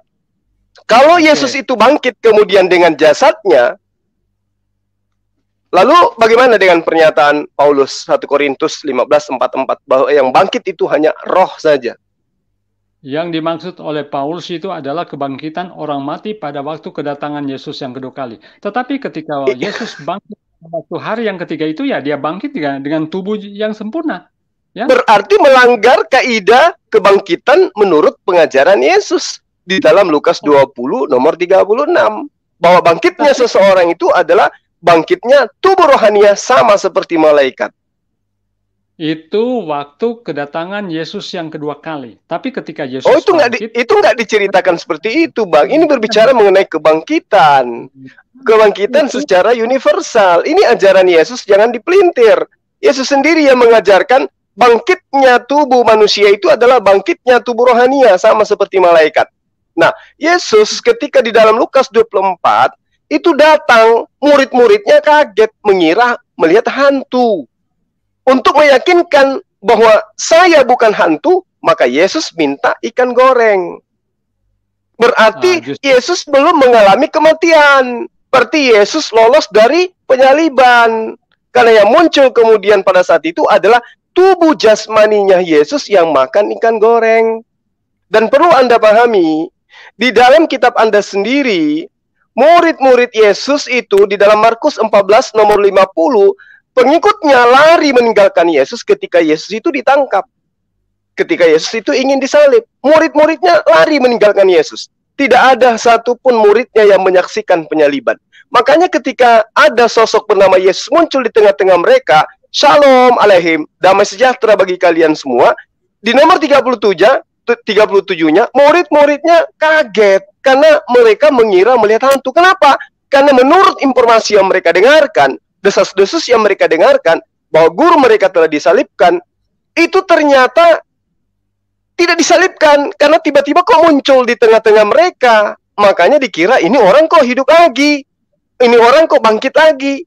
Padahal kan dikatakan bahwa kebangkitan itu hanya roh. Nah, makanya dikatakan mereka mengira melihat hantu. Mereka ketakutan. Kalau muridnya benar-benar sadar bahwa sang guru mengajarkan aku akan bangkit pada hari ketiga, maka murid tidak akan ketakutan. Murid tidak akan terkejut, tapi murid malah akan bersenang, bertepuk tangan, langsung memeluk gurunya. Oh, ternyata kamu betul-betul pencipta alam semesta. Buktinya kamu bangkit pada hari ini. Tapi kan tidak. Mereka ketakutan. Mereka terkejut. Oke. Jadi ya, silakan. Apa disampaikan oleh Paulus itu adalah berbicara tentang kebangkitan ketika Yesus datang pada kali yang kedua. Kemudian ketika Yesus itu bangkit pada hari yang ketiga, itu memang tubuh jasmaninya. Memang orang tidak percaya waktu itu bahwa dia telah bangkit. Itu sebabnya mereka takut, mereka kira itu hantu. Kemudian dia kan menunjukkan, coba lihat, pegang tubuh saya. Jadi itu menunjukkan bahwa dia betul-betul bangkit secara jasmani dan rohani tentunya. Tubuh fisik ada. Dengan roh, sekarang ketika Yesus makan ikan goreng, apakah dia ingin membuktikan bahwa dia adalah Tuhan atau dia bukan hantu? Makan ikan goreng itu bukan membuktikan dia Tuhan. Memang dia Tuhan, kemudian dia menjelma menjadi manusia. Itu iman Anda. Ini sekarang kita berbicara mengenai critical data yang ada dalam kitab Anda. Yesus makan ikan goreng itu untuk membuktikan dia manusia, bukan membuktikan dirinya Tuhan. Apalagi membuktikan bukan membuktikan dirinya hantu, apalagi membuktikan dirinya Tuhan. Yesus makan ikan goreng hanya sekedar untuk membuktikan ke muridnya bahwa aku manusia. Ya betul, dia datang memang sebagai manusia. Kalau dia datang berarti yang bangkit adalah, kalau dia dipaksakan untuk bangkit dari kematian, berarti yang bangkit adalah Yesus. Yesus yang bangkit. Manusia atau Tuhan? Dia itu manusia ya, dia itu manusia, tapi punya tentunya sifat keilahian. Ya kan? Sudah, sudah. Berarti yang menjadikan Yesus Tuhan itu kalian. Karena yang bangkit ini ternyata manusia. Ya betul, manusia telah menjelma menjadi Tuhan itu menjelma itu bukan ajaran Yesus, itu menjelma. Oh, itu satu di apa itu di Yohanes 1 ayat 1 sampai 3 itu. Kemudian ayat 40. Itu bukan perkataan Yesus itu, Pak. Itu perkataan Yohanes, tapi kan firman Tuhan. Kami kan percaya itu firman Tuhan. Kalau Anda tidak percaya, tidak masalah. Kemudian tentang penyaliban, Anda bilang tidak ada saksi. Orang-orang pada lari. Memang tadinya orang-orang lari, tapi coba Anda baca di Yohanes 19 ayat 25. Di dekat salib Yesus berdiri ibunya, Maria, istri Kleopas, dan Maria Magdalena. Jadi memang murid-murid yang lain lari, tapi ibu Yesus dan juga istri Kleopas, Maria Magdalena itu menyaksikan. Jadi jelas sekali Yesus itu disalibkan dan mereka menyaksikan. Nah, sekarang mana kesaksian Maria ibunya? Yohanes kesaksian Maria ibunya bahwa anaknya disalib ada nggak? Ini kesaksian ini kan ada. Dia menyaksikan. Itu pernyataan Yohanes, Bang. Sekarang yang saya minta kesaksian daripada ibunya. Apa bunyi kesaksiannya? Kan katanya yang menyaksikan ibunya. Nah, ayo ibunya apa kesaksianmu terhadap pernyataan pengarang Yohanes? Ini kesaksiannya sudah jelas-jelas ya. Yang menyaksikan itu diceritakan ibunya menyaksikan Yesus disalib. Dia berdiri di samping salib anaknya. Menurut Yohanes, kesaksian Yohanes. Menurut perkataan dari Maria. Sekarang Maria menyaksikan nggak? Iya, apa kesaksiannya? Oh ya, kita baca di Yohanes 19 ya. Kita baca di Yohanes 19. Silakan. Dan dekat salib Yesus berdiri ibunya dan saudara ibunya Maria, istri Kleopas, dan Maria Magdalena. Ketika Yesus melihat ibunya dan murid yang dikasihnya di sampingnya, berkatalah ia kepada ibunya, "Ibu, inilah anakmu." Kemudian katanya kepada murid-muridnya, "Inilah ibumu." Dan sejak saat itu, murid-murid menerima dia di dalam rumahnya. Jadi ini jelas sekali kan? Ya, kesaksian ibunya yang saya minta, Bang. Mana kesaksian ibunya? Ya ini kesaksian ibunya kan ini. Bu, ini bukan kesaksian ibunya. Coba Anda telaah, coba. Dan dekat salib Yesus berdiri ibunya.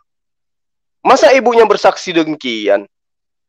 Ini tulisan penulis Yohanes yang menerangkan ibunya. Nah, sekarang kalau ibunya itu betul-betul menyaksikan, mana kesaksiannya? Ini sudah tercatat jelas bahwa yang menyaksikan adalah ibunya. Nah, sekarang kita tanya ibunya, apakah benar kau menyaksikan itu? Apa jawaban ibunya? Kalau Anda mau tanyakan, ya tanyakan kepada Ibu Yohanes. Kenapa Anda mau tanyakan? Sama. Kalau Anda mau tahu siapa yang diserupakan, tanyakan kepada yang menyalib. Tapi jelas di sini ya sudah tercatat bahwa mereka menyaksikan. Beda dengan di Quran, tidak ada saksi. Saksinya yang jelas di dalam Al-Quran, orang-orang yang menyalibkan ada. Kitab Bapak pun mengatakan Yesus itu mau disalib kan, bahkan disalib. Nah, Allah mengangkat Yesus ke langit berdasarkan Mazmur 91. Tidak ada saksi-saksinya, bro. Tidak ada saksi-saksinya. Saksi gimana ceritanya? Sekarang ini hanya informasi wartawan. Di situ ada ibunya, di sampingnya. Nah, sekarang kita tanya ibunya. Ibu, apa yang kamu saksikan? Benarkah yang dituliskan oleh Yohanes itu? Kalau misalnya apa kata ibunya?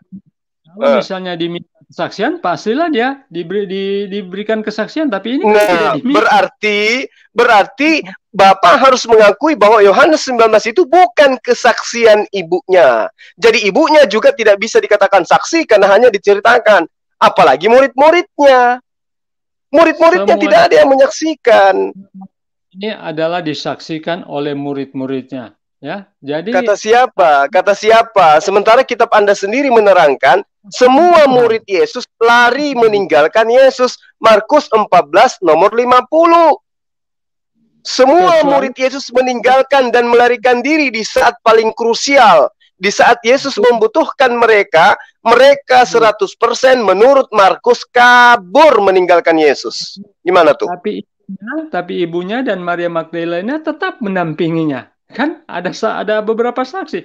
Beda dengan sama sekali tidak ada saksi, tapi ini jelas. Nah, sekarang kalau begitu adanya, mana kitabnya ibunya yang menceritakan tentang Yesus? Mana kitabnya? Sementara yang tidak menjadi saksi kayak Lukas, Markus, Matius, Yohanes lari meninggalkan Yesus. Justru dalil yang Anda tuliskan di dalam Yohanes 19 tadi membuktikan bahwa Yohanes itu bukan murid Yesus. Karena Markus 19 nomor 50 menerangkan semua pengikut Yesus, semua murid Yesus lari meninggalkan Yesus. Jadi yang mengarang kemudian Yohanes 19 ini siapa? Karena Markus menuduh semua murid Yesus termasuk Yohanes lari meninggalkan Yesus. Lalu kemudian yang menuliskan, dan di dekat salib Yesus berdiri ibunya dan saudara ibunya, Maria istri Klopas dan Maria Magdalena. Tahu dari mana kalau itu adalah murid Yesus yang menulis? Sementara Markus mengatakan semua muridnya lari meninggalkan Yesus. Gimana tuh? Oke, pastilah setelah penyaliban, pastikan ibunya menceritakan kepada Yohanes, ya, kepada murid-muridnya. Itulah kesaksian yang mereka catat. Itu justru itu yang saya minta, kesaksian ibunya kepada pengarang itu mana? Ini kesaksian nih. Ya, jadi dia cuma menuliskan, dan di dekat salib Yesus berdiri ada ibunya, ada Maria, ada istri Klopas dan Maria Magdalena. Oke, kata siapa? Kata pengarang Yohanes. Siapa pengarang Yohanes? Murid Yesus. Loh, bukannya di Markus diceritakan murid Yesus termasuk Yohanes lari meninggalkan Yesus? Dari mana kemudian pengarang Yohanes ini tahu bahwa di situ ada ibunya, ada Maria, ada istrinya, ada Klopas, ada Maria Magdalena? Dari mana Yohanes tahu? Dari tentunya kesaksian dari ibu Yesus. Dan justru itu saya tanya, mana kesaksiannya? Dia ceritakan kepada siapa? Yohanes. Kemudian mereka apa? Mana kesaksiannya? Mana kesaksiannya, Pak? Sudah dituliskan sini. Ini kesaksiannya. Untuk apa ini Alkitab? Ini kita ceritakan kesaksian ibunya. Ini cerita Yohanes tentang ibunya. Ayo. Mana kesaksian ibunya? Bahwa dia melihat anaknya seperti itu. Mana kesaksiannya? Selesai kan murid-muridnya akan lari. Nah, yang menyaksikan muridnya lari. Kemudian ibunya bersaksi. Mana kesaksian ibunya? Ibunya inilah menyaksikan kepada Yohanes, kemudian yang lain-lain. Nah, kemudian kesaksiannya yang ini, yang ditulis ini. Nggak bisa paham. Ini bukan kesaksian, ini cerita. Lain cerita, lain kesaksian. Lain kesaksian, lain cerita. Ini cerita versi pengarang kitab Yohanes. Nah, mana kesaksian ibunya? Ini malah cerita ini. Ketika Yesus melihat ibunya dan muridnya dikasihinya di sampingnya, berkatalah ia kepada ibunya, "Ibu, inilah anakmu." Nah, ini cerita siapa? Cerita pengarang Yohanes. Mana kesaksian ibunya? Cerita pengarang Yohanes. Betul sekali. Jadi bagaimana Yohanes mengetahui hal ini? Atas kesaksian dari ibu Yesus. Nah, itu menurut Anda. Nah, sekarang mari kita buktikan. Benarkah ibu ini bersaksi kepada Yohanes? Mana pembuktiannya? Karena dia menyaksikannya. Ini kan sudah tertulis, sudah tercatat. Ini sama ketika saya bercerita tentang Bapak, saya tuliskan tentang Pak Ferry. Kemudian seorang tanya, "Loh, kok kamu bisa menceritakan tentang Pak Ferry sementara kejadian kamu lari? Siapa yang menceritakan kepadamu?" "Pak Ferry." "Mana buktinya?" "Pak Ferry menceritakan kepadamu." Lah, ini tulisanku. Nggak bisa kayak gitu dong. Harus ada bukti akurat. Pak Ferry ngomong ke saya, pengakuan Pak Ferry harus ada yang menjadi acuan kebenarannya dari pengakuan saya. Nah, ini cuma cerita Yohanes. Sementara Markus menceritakan semua murid lari meninggalkan Yesus. Sementara pengarang Yohanes ini lagi-lagi mengatakan ada di sampingnya murid yang dikasihinya. Di dalam Yohanes 19 nomor 26. Padahal Markus menceritakan semua muridnya lari meninggalkan Yesus. Mana yang benar ini antara Yohanes dengan Markus? Berarti Anda tidak tangkap kan? Kan saya sudah katakan, siapa yang menceritakan ini? Tentunya apa? Ibunya Yesus. Ketika dia menceritakan kepada Yohanes karena sudah lari dan yang lain-lain, mereka lah yang apa? Menuliskannya. Tapi atas kesaksian saksi mata ini. Itu kan jelas sekali. Oh enggak bisa seperti itu, Pak. Nggak bisa begitu.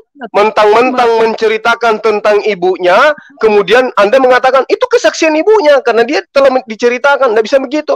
Sama yang tadi saya contohkan. Saya menuliskan tentang Bapak, tapi Bapak nggak pernah ketemu dengan saya, nggak pernah bercerita tentang saya. Orang kemudian tanya, Bang Suma, kamu nulis tentang Pak Ferry, emang kamu lihat? Sementara kamu kan nggak ada pada kejadian. Oh, Pak Ferry sudah menceritakan itu semua kepada saya. Mana buktinya? Ya ini di dalam catatan saya ada namanya Pak Ferry, saya tulis.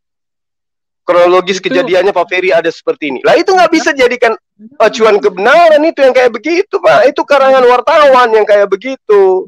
Lagian ketika diceritakan di dalam Markus 14 nomor 50, di situ diterangkan bahwa semua murid Yesus lari meninggalkan Yesus. Nah, pengarang Yohanes menuliskan begini. Ketika Yesus melihat ibunya dan muridnya yang dikasihinya ada di sampingnya, berkatalah ia kepada ibunya, nah, murid yang dikasihinya ini siapa? Kok masih ada murid di situ? Sementara Markus menceritakan semua murid meninggalkan Yesus. Murid yang dikasihi ini siapa? Nah, inilah keeroran daripada pengarang kitab Yohanes. Karena bertentangan dengan data di kitab Markus. Ini tidak makanya bertentangan. Dari bertentangan, Pak. Di sini dikatakan ada murid yang mendampingi Yesus. Di Markus dikatakan semua murid lari meninggalkan Yesus. Mana yang benar? Coba dibaca sekali. Mana Markus berapa? Markus 14 berapa? Nomor 50. 14:50.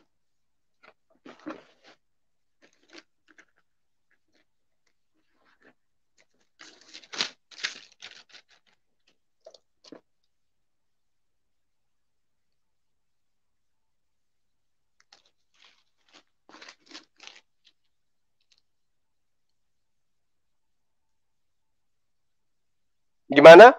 Masih ragu? 14:50. Ya.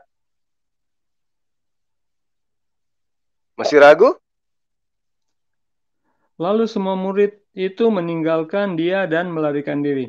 Ada seorang muda yang pada itu hanya memakai selai kain lenan untuk menutupi badannya. Sebentar, mengikuti dia. Berarti ini bohong dalilnya. Tetapi melepaskan kainnya dan lari dengan telanjang. Kemudian Yesus, sebentar. Nah, siapa yang lari telanjang itu? Bahaya itu, Adinda Kores. Oke, Anda harus baca baik-baik. Jadi ada prosesnya. Itu waktu itu kan Yesus belum disalibkan waktu itu. Itu masih mau melalui proses Yesus di hadapan mahkamah agama dulu. Jadi ada prosesnya. Iya. Sebentar. Tapi semua murid meninggalkan Yesus kan waktu itu. Waktu Yesus ditangkap, itu masih proses. Jadi mereka lari. Tapi sebelum itu kan mereka bersama-sama. Kemudian datang pada proses penangkapan, mereka lari. Nah, sekarang proses yang berikut, Yesus di hadapan mahkamah agama. Nah, murid-murid itu tidak disebutkan ya di sini. Tetapi ketika proses yang selanjutnya penyaliban, maka di sana ada apa? Ibunya Yesus. Jadi memang berproses. Iya, itu tadi sudah diceritakan kan. Di Yohanes itu ada ibunya menyaksikan. Menurut kesaksian Yohanes. Yohanes tahu dari mana? Ayat 50 ini bahwa semuanya sudah lari. Anda harus lihat dulu prosesnya. Ya, kapan mereka lari, kapan mereka ada. Iya, kapan mereka ada? Ada waktu penyaliban, tapi waktu penangkapan, kemudian di mahkamah, mereka lari. Bahkan Petrus dari mana kita tahu? Ya ini di tulisan ini kan ada dia punya perikop. Ya kan diceritakan itu lari meninggalkan Yesus. Terus kemudian kapan mereka kembali? Ya, tidak diceritakan kapan mereka kembali. Tapi itu dia.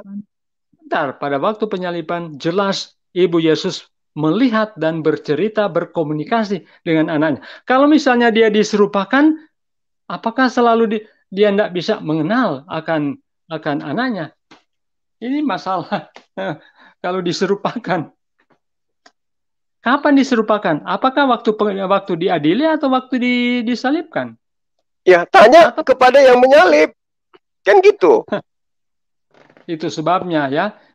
Jelas-jelas Di dalam 4 Injil mengatakan bahwa Yesus disalib, kemudian ada saksi-saksinya.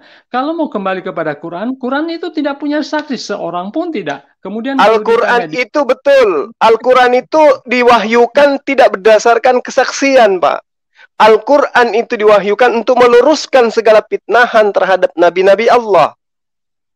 Nah, perlu saudara pahami, di dalam kitab Anda sendiri dikatakan Kisah Rasul 4, nomor 13, Yohanes yang Anda tengarai sebagai penulis itu diceritakan bahwa dia itu adalah orang yang buta huruf, tidak berpendidikan, tidak terpelajar. Jadi bagaimana mungkin kemudian murid Yesus yang bernama Yohanes itu menulis buku yang setebal itu berdasarkan kesaksian katanya. Kitab Anda yang menceritakan Petrus, Yohanes adalah orang yang tidak terpelajar. Saya tidak percaya bahwa Al-Quran itu diwahyukan kepada Muhammad. Ya silakan aja tidak percaya, tetapi masalahnya isinya Muhammad itu pingsan ketemu pas diwahyukan di Gua Hiro itu ya pingsan. sama ketika Yesus juga didatangi malaikat ketakutan sampai keringatnya seperti bintik-bintik darah. Ini Tuhan KW. Kok ada ketakutan sampai keringatnya seperti titik darah? Tuhan apaan itu? Kalau keringatan dingin, keringat dingin wajar. Ini keringat seperti titik-titik darah, gimana sih? Jangan terguncang kau. Terguncang lagi. Masalahnya begini, kenapa saya tidak sebentar kita santai. Kutip-kutip Alkitab itu semua jawaban yang pertanyaan. Nama buku agamamu saja pakai nama Alkitab. Nggak pede kan kalian sebut Biblos? Harus pakai sebutan nama Al-Quran kan kitab kalian itu, biar dianggap wow firman Tuhan, makanya pakai stempel Alkitab. Aduh. Kenapa Al-Quran itu tidak pernah disebut Biblos? Kenapa Al-Quran itu tidak pernah disebut Gospel? Tapi kenapa kita mau-maunya disebut Alkitab? Aduh, gila. Udah. Pak Ferry silakan lanjut, Pak. Yang ini orang sakit, saya nggak ada waktu untuk beliau. Jadi saya mau katakan bahwa apa yang diinformasikan di dalam Quran itu tidak benar. Ya, alasannya begini. Apa yang diwahyukan di dalam Al-Quran bukanlah Allah yang sama yang mewahyukan Alkitab atau apa yang diamankan. Alasannya itu begini. Menurut Anda, ya silakan.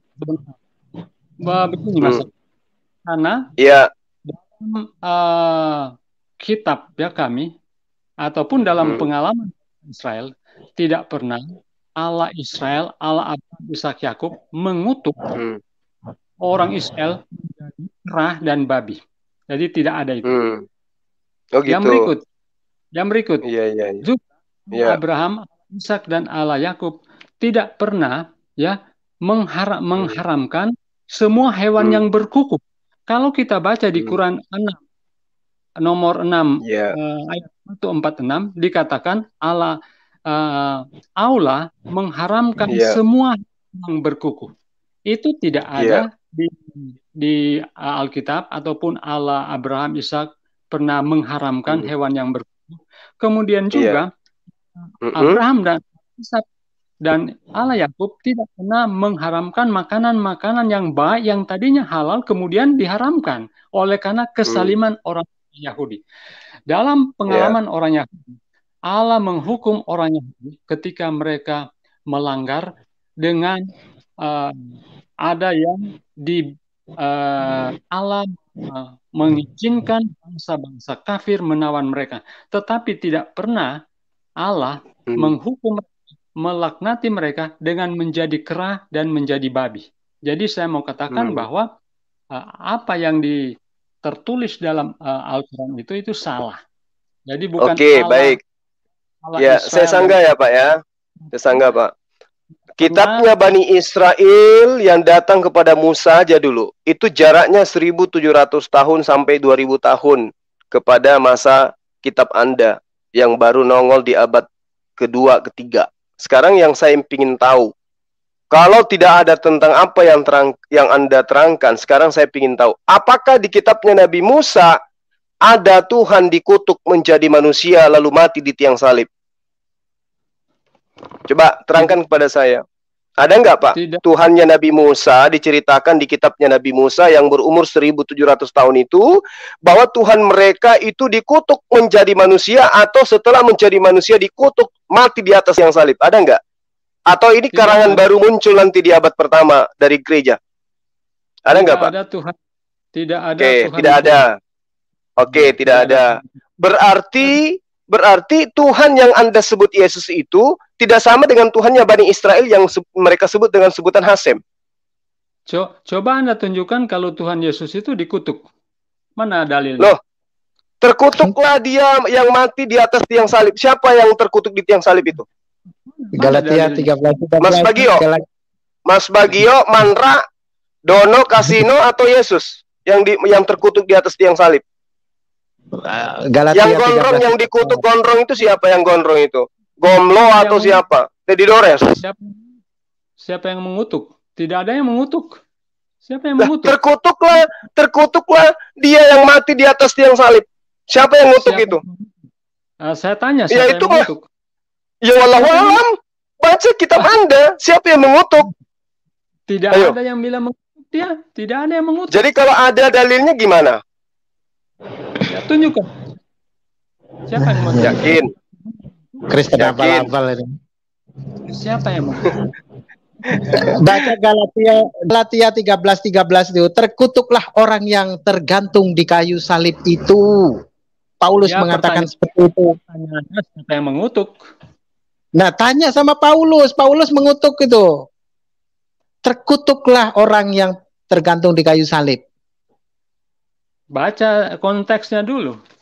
Ya baca konteks sudah. Aduh Pak. Begini loh Pak. Menjadi Kristen itu wajib bodoh sampai mati. Itu. Iya. Jadi ajaran Kristen yang datang dari Romawi itu, dari Yunani, itu mengatakan aturan Tuhan yang datang kepada Bani Israel itu adalah sebuah kutukan. Itu menurut ajaran pendiri Kristen. Sampai-sampai Yesus harus mati terkutuk di atas tiang salib untuk membebaskan kalian dari aturan mainnya Tuhan. Lalu kemudian kalian bikin aturan baru. Itulah yang kalian sebut perjanjian baru. Galatia 3 nomor 13, Galatia 13 ayat 13 itu diceritakan Yesus itu sebagai apa? Penebus hukum Torah.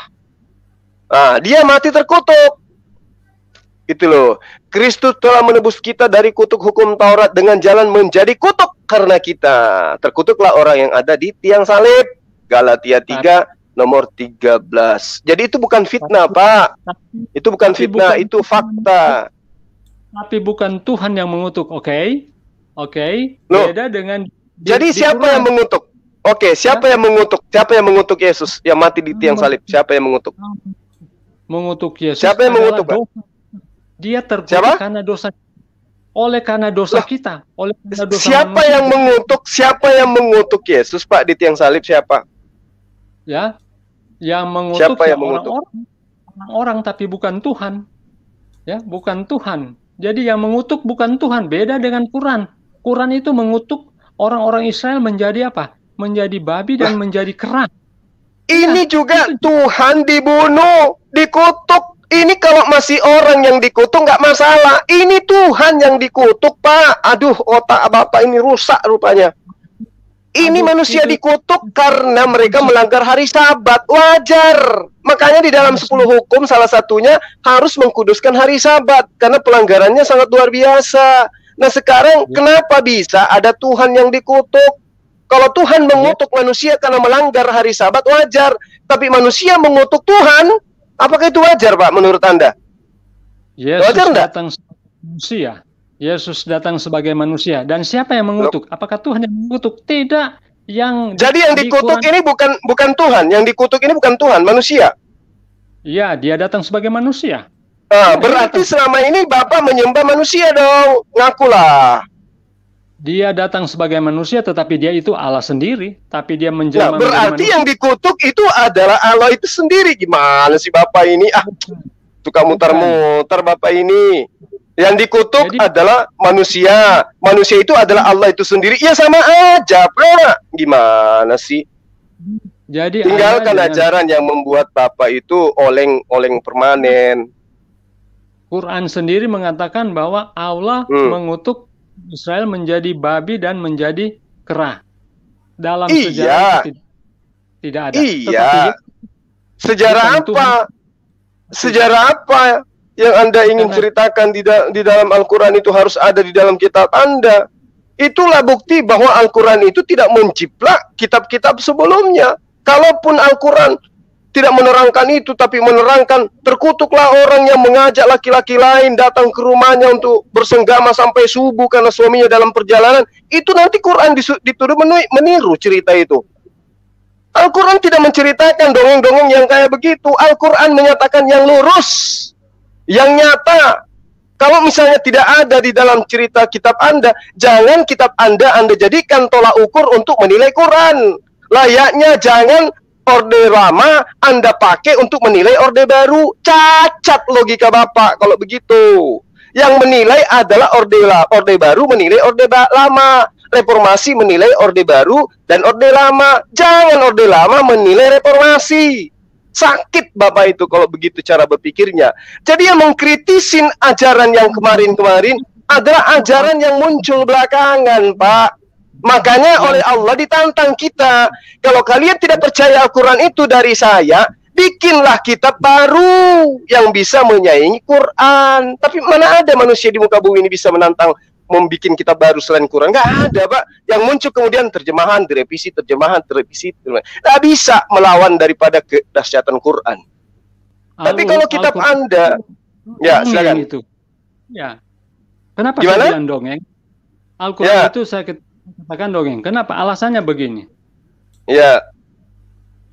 Quran 18 ya, yang sleepers itu yang tertidur selama 309 tahun di goa, itu adalah dongeng. Yeah. Oh, bagaimana dengan Esra yang tidur 1000 tahun, Pak? 100 tahun dalam kitab Anda? Dongeng lah. Dongengkah itu? Kemudian apa lagi? Ya, enggak dulu. Saya tanya dulu, Esra yang tidur 100 tahun itu dongeng di kitab Anda? Mana 100 tahun tidur? Mari kita buktikan. Mari. Mana silakan. Mana? Silakan Anda buktikan. Ada itu. Kalau ada gimana? Tidak ada. Kalau ada gimana? Ya, yang kita buktikan sekarang. Ayo kita buktikan sekarang. Mana 100 tahun tidur? Ayo kita buktikan. Nggak pernah baca. Anda ini Kristen tapi nggak pernah baca kitab mungkin ini. Ya. Sekarang kita buktikan mana. Ya kalau ada buktinya nanti Anda mau apa? Toh tadi juga bertanya masalah bukti sudah dibuktikan. Ya kan? Tapi Anda mulai ke sana, Anda katakan lihat konteks tapi Anda tidak bacakan. Konteksnya apa coba? Iya, konteksnya apa? Ayo coba lihat. Iya, coba lihat. Coba lihat dulu. Buka, ayo buka. Saya tidak menemukan. Itu sebabnya saya mau tanya. Mungkin saya keliru. Jadi saya mau minta bukti. Mana itu? Bukan keliru. Bukan keliru lagi. Tapi Anda yang bodoh karena tidak mau belajar. Anda Kristen abal-abal yang dimana Anda tidak pernah membaca isi kitabnya. Kalau ada bagaimana? Kalau ada bagaimana? Konsekuensinya apa kalau seandainya dapat ditunjukkan? Berarti saya tidak sempat baca. Ya kan? Iya, konsekuensinya apa bagi Anda kalau tidak kalau dapat dibuktikan itu? Oke, silakan buktikan. Iya, apa konsekuensinya? Konsekuensinya saya tidak tahu, itu saja. Ya harus ada kepastian lah. Kok semua serba tidak tahu? Kalau Anda hanya bermodalkan saya tidak tahu dan mana buktinya, mana saksinya, percuma Anda menjadi seorang yang beragama. Ketika Anda mengimani sebuah kitab yang menjadi informasi dan menjadi panduan dalam kehidupan Anda akan keselamatan, namun Anda sendiri tidak mengetahuinya, maka celaka Anda ini. Itu loh. Percuma Anda beragama kalau Anda sendiri tidak mengetahui apa yang tertulis di dalam kitab Anda. Itu loh. Tidak. Bukankah kitab itu adalah panduan? Pahami. Tidak semua saya pahami. Demikian juga Anda kan kalau saya tanya, oke, coba Anda sebutkan penciptaan alam semesta ini menurut Quran. Nah, kalau kita bandingkan menurut penciptaan alam semesta menurut Al-Quran, kita bandingkan dengan Bible akan menyimpang jauh. Ya. Oke, coba. Tidak sesuai. Menurut sekarang begini, menurut Bible ya, bahwasanya hewan-hewan itu diciptakanlah manusia, siap itu diciptakan hewan yang kecil-kecil. Sementara ada pada zaman itu sebelum manusia itu diciptakan, itu ada binatang-binatang purba yang besar-besar, tapi menurut Bible itu tidak dilakukan, tidak ada sejarah cerita hal itu. Dan cerita masalah hari juga, ya, menurut Bible matahari itu berhenti, bulan berhenti, tidak bergerak. Namun menurut Al-Quran matahari itu berjalan di edarannya. Nah, penciptaan menurut bintang-bintang itu diciptakan oleh setan-setan. Loh, itu memang benar, itu dapat dibuktikan, gitu loh. Ya, ketika bintang jatuh itu ada ketika para iblis-iblis itu mengintip akan takdir yang diberikan, yang ditentukan untuk manusia, dan dia berkolaborasi dengan dukun. Itu memang dapat dibuktikan. Nah, sekarang di mana ada? Kalau pada zaman Firaun, ya, menurut Bible sendiri, bahasanya di zaman Musa banyak hal-hal keajaiban yang dilakukan oleh para begudal-begudal ataupun suhu-suhunya Firaun. Itu bukti dapat diberikan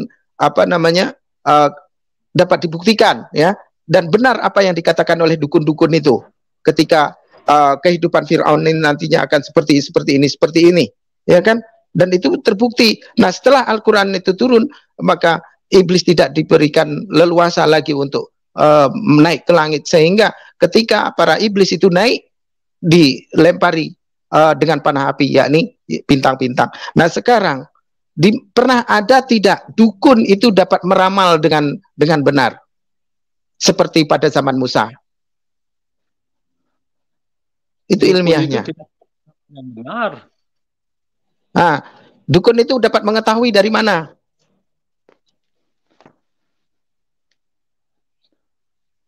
Jawab dukun dulu. Itu tidak apa itu? Iya, kan dulu kan ada tukang-tukang sihir pada zaman Musa. Tapi mereka itu tidak bisa menandingi Daniel dan teman-teman itu. Iya, tidak usah pakai tapi. Sekarang benar atau tidak, gitu loh. Kami tidak percaya dukun-dukun.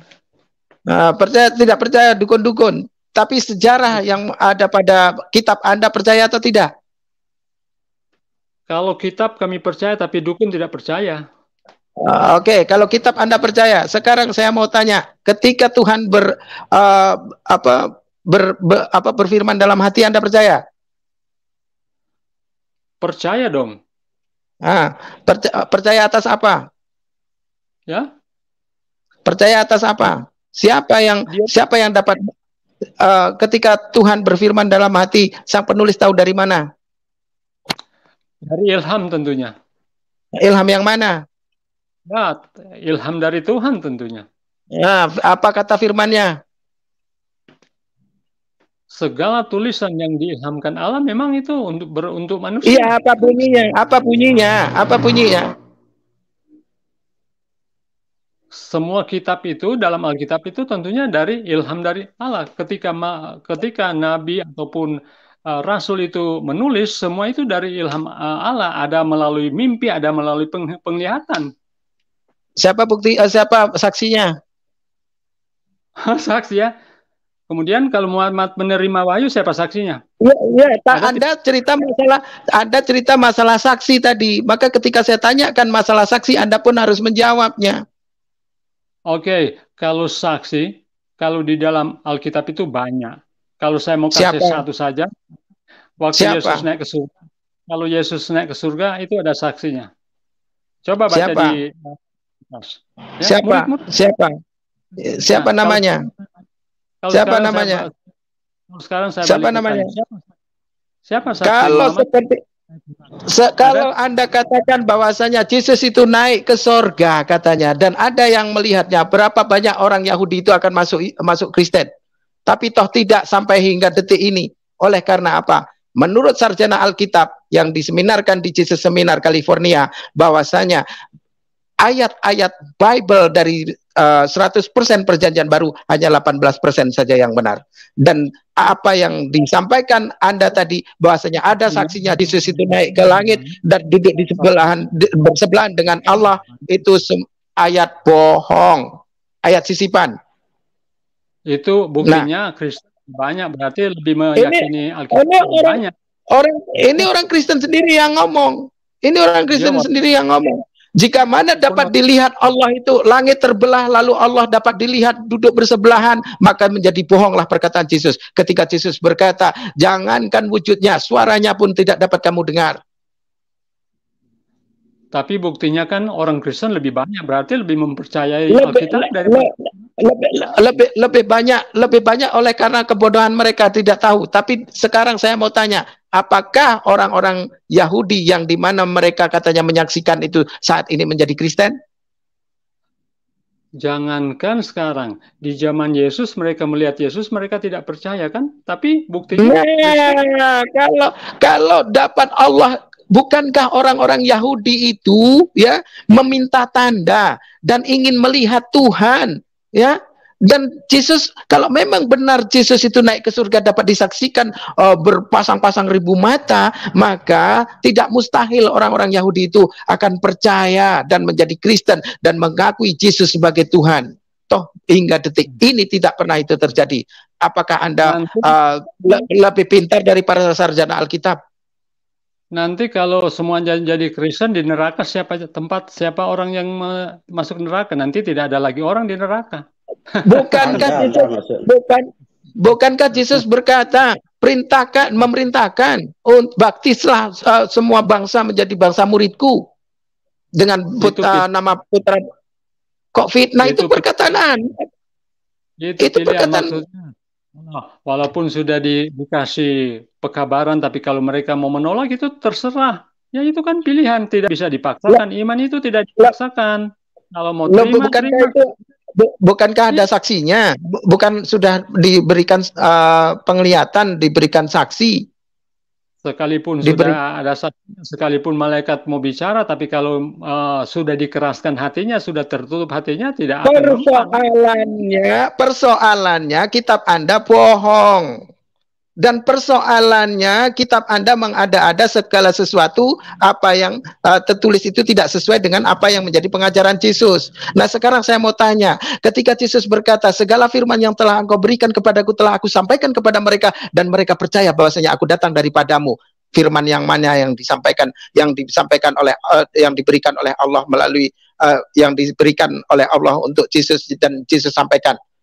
Firmannya yang mana? Firmannya yang mana? Saya dulu bertanya, Anda bertanya terus. Muhammad sunat? Muhammad sunat? Sunat. Oke. Ada dalilnya dalam Quran? Ada dalilnya? Ada. Ikutilah milah Ibrahim, di mana Ibrahim mengadakan perjanjian sunat. Perjanjian kekal. Ada dalilnya? Ada. Itu tadi yang saya bacakan. Dalil, mana dalil? Jangan asumsi. Ikutilah milah Ibrahim, ini dalilnya dalam Al-Quran. Itu perkataannya. Ikutilah milah Ibrahim. Itu dalilnya. Ini dalil yang saya sampaikan ini. Tertulis di dalam Al-Quran. Ikutilah milah Ibrahim. Anda tahu dalil tidak? Anda tahu dalil tidak? Dalil itu apa? Dalil Quran berapa, ayat berapa? Quran surat berapa ya? Tanya dalil itu nggak ngerti dia bang. Ya, makanya berapa? Jangan asumsi. Jangan bertanya terus, tapi setelah ditanya nggak bisa jawab. Nah ini kan tadi 125.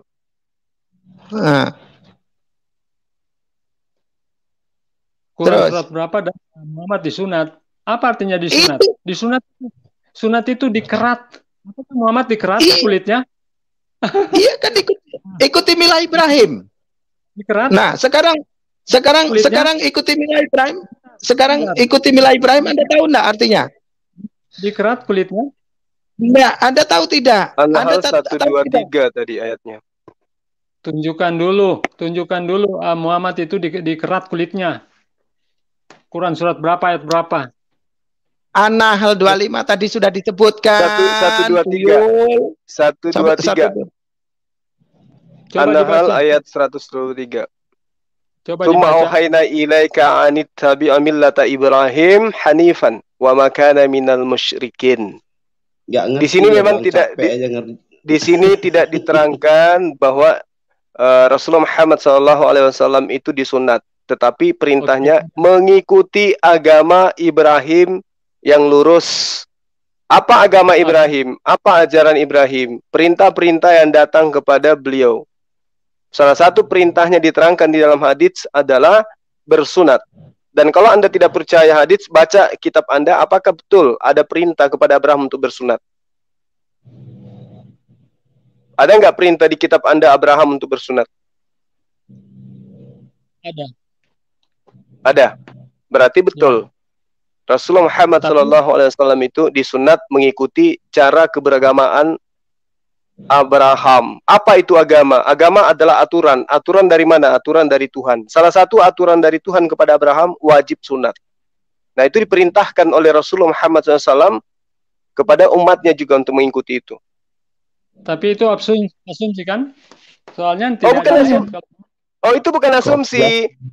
Itu bukan asumsi, Pak. Tunjukkan kalau Muhammad disunat. Tidak disunat. Kalau sunat kan dikerat kulitnya. Kulit katannya dikerat. Oh, jadi Anda mau seperti dalilnya Tuhan Anda dipotong pada hari 8 itu nonotnya gitu. Katanya Muhammad di apa? Sunat waktu di kandungan. Sunat sudah dilahir. Sedangkan kalau itu hadits. Itu hadits itu, Bang.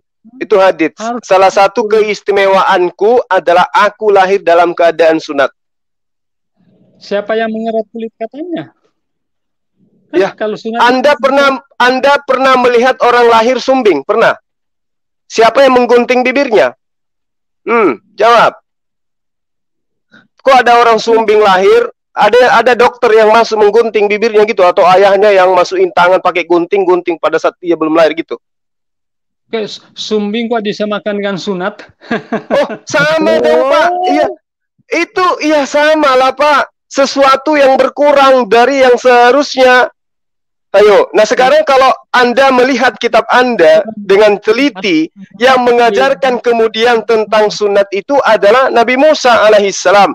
Nabi Musa yang membicarakan tentang sunat kepada Israel dari Abraham sampai keturunannya. Pertanyaan saya, tunjuk dalil, ada enggak Musa itu bersunat di kitab Anda? Padahal dia yang membawa ajaran sunat. Silakan. Ada enggak dalilnya Musa disunat? Yang masalahnya saya tanya itu Muhammad. Tidak ada dalil. Ya, kalau dalilnya Muhammad disunat kan sudah jelas. Tsumma auhayna ilaika an ittabi'a millata Ibrahim hanifan. Kemudian hadits yang menerangkan salah satu keutamaan saya itu lahir dalam keadaan sunat. Kemudian ada hadits yang menerangkan pada hari ke-7 ya, kakeknya Rasulullah Muhammad SAW mengundang para tetangga untuk kemudian pesta syukuran atas lahirnya cucunya sekaligus mengislamkan atau menyunatkan dia. Gimana tuh? Hadis.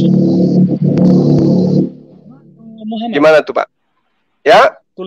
Siapa yang menulis hadis? Dari firman Allah atau Muhammad? Hadits itu perkataan Rasulullah Muhammad sallallahu alaihi wasallam. Hadits itu perkataan beliau. Oh, tapi bukan dari Allah ya. Jadi Muhammad itu artinya ngarang-ngarang. Ya, berarti Lukas, Yohanes, Markus dan semua itu ngarang-ngarang ya, Pak ya. Termasuk Paulus ya. Ngarang ya. Karena Tuhannya Bani Israel tidak pernah datang kepada Lukas, betul nggak? Kalau itu dari Muhammad kan Quran beda dengan hadis kan? Nah, di sini Anda akan mendapatkan satu beban moral yang sangat berat nih. Rasulullah Muhammad SAW menerima firmannya disebut Al-Quran. Ketika dia menguraikan Al-Quran, maka disebut hadits, sabda. Nah, sekarang Yesus menerima firman dari Allah. Mana firmannya? Mana firman yang diterima oleh Yesus itu? Mana? Bisa Anda tunjukkan? Musa menerima firman dari Allah, ada firmannya disebut Torah. Sekarang Yesus menerima firman dari Allah berdasarkan Yohanes 17 ayat nomor 8, mana firman itu? Tunjukkan kepada saya. Yesus tidak pernah menerima firman karena dia itulah firman. Nenek bapak yang striker. Karena di dalam kitab Anda menurut pengakuan Yohanes, Yesus itu menerima firman. Yohanes 17 nomor 8 itu mau diapain?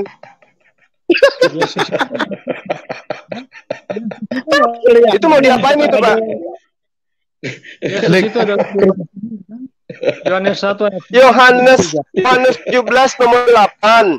Segala firman yang engkau berikan, segala firman, berarti banyak firman, entah itu setumpuk, sekarung, semobil, mana firman-firman itu? Kalau Rasulullah Muhammad SAW menerima firman, firmannya Al-Quran, itu perkataan Allah. Perkataan beliau disebut sabda, kami sebut dengan hadits. Mana saksinya? Nah sekarang mana firman Allah yang diterima oleh Yesus itu mana? Yesus itu dialah firmannya. Ya, oke, itu iman Anda. Oke, itu iman Anda. Tetapi di dalam kitab Anda dikatakan Yesus menerima firman. Kok firman Yesus menerima itu firman itu ceritanya gimana? Yesus Jadi itu di adalah stabilo firman aja. Berarti di stabilo aja itu. Yohanes 17 nomor 8 itu dihapus dari Bible. Nama Gitu. panjang firmannya apa, Pak Ferry? Firman sendiri. Jadi Yesus itu adalah firman sendiri. Tapi kenapa Jadi kemudian apa ya? Yesus mengatakan, oke, saya hargai iman Anda. Yesus itu adalah firman itu sendiri. Oke, itu iman Anda saya hargai. Yang saya pertanyakan sekarang adalah firman-firman yang diterima Yesus itu mana? Ya, yang disampaikan, yang sudah disampaikan dari mulutnya, itu Iya, berfirman ya itu. justru itu yang saya tanya. Mana firman-firman yang disampaikan dari mulutnya Yesus itu mana? Ya, sudah disampaikan, ada yang tercatat di 4 Injil itu. Loh, itu kan tulisan murid-muridnya. Apa? Itu kan tulisan orang yang melakukan investigasi, Pak. Ya, justru itulah apa yang mereka terima dari Roh Kudus, ya itulah yang mereka tuliskan. Dari Ada Roh Kudus juga, atau dari Yesus nih? Dari Roh Kudus apa dari Yesus? ya itu sama kan? Nah, itulah iman kalian. Amburadul ancur berkeping-keping. Yesus Ya, mengatakan, kalau Yesus bagi kami mengatakan, amburadul. iya, karena Anda hanya bermodalkan iman, bukan akal. Yesus mengatakan, Roh Kudus tidak datang kalau aku tidak pergi. Berarti yang ada pada diri Yesus bukan Roh Kudus. Karena Roh Kudus nanti datang kalau dia pergi. Berarti Roh Kudus dan Yesus beda, Pak. Beda. Beda. Mungkin Tapi mana satu. lagi menjelaskan? Lah, gimana ceritanya beda tapi satu? Maksudnya gimana tuh? Beda tapi satu. Maksudnya gimana itu, Pak? Satu Mana esensi, ya. mana Tapi tiga ayatnya? Mana pribadi. ayatnya? Mana ayatnya? Di mana Dia itu? tanya ayat. Mana ayatnya? Mana ayatnya? Jadi intinya Tidak ini, Bang, kategorika, Bang. beliau ini memaksakan Yesus yang adalah manusia ini menjadi Tuhan. Mereka paksakan dengan cara akal-akalan. Seperti apapun mereka harus berjuang untuk mendudukkan Yesus manusia ini menjadi Tuhan. Ya memang sudah Maksa kali. tercatat.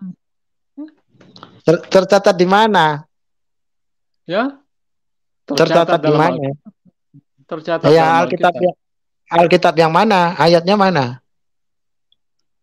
Yesus adalah firman, Yohanes 1 ayat 1 sampai 3, kemudian Yohanes 1 sampai Itu bukan perkataan itu bukan perkataan Yesus itu, Pak.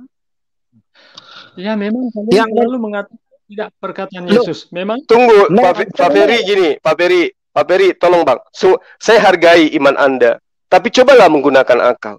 Yesus mengatakan begini, aku tidak berkata-kata dari diriku sendiri. Nah ini Yohanes berkata-kata seenaknya dia. Yesus aja tidak berkata-kata dari dirinya sendiri. Bapak Ferry yang saya hormati berkata-kata seenak Bapak. Yesus adalah firman, Yesus adalah Allah itu sendiri. Siapa yang ngajarin? Yesus aja nggak pernah ngaku seperti itu. Yesus, Pak, ketika dia berkata, tidak berkata-kata dari dirinya sendiri. Berarti Yesus ini tidak serampangan asal ngomong. Yesus menjaga perkataannya. Lah Bapak ngomong, Yesus firman sendiri. Yesus adalah firman Tuhan itu sendiri yang menjadi manusia.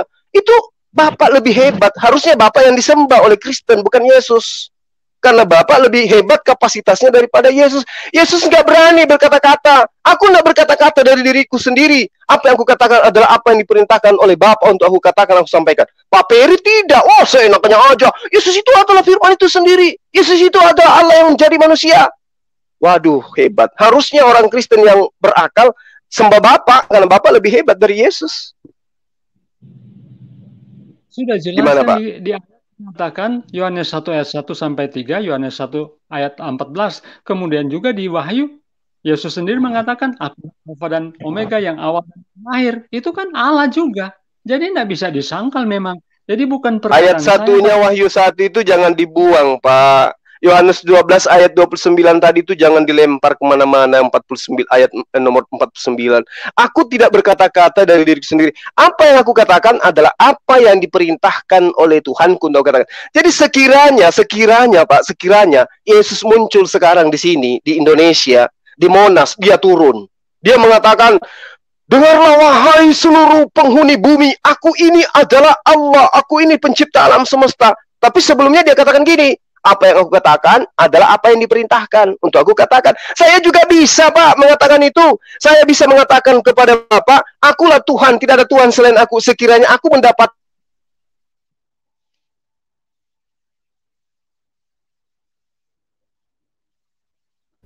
Halo? Hilang suaranya Gurunda.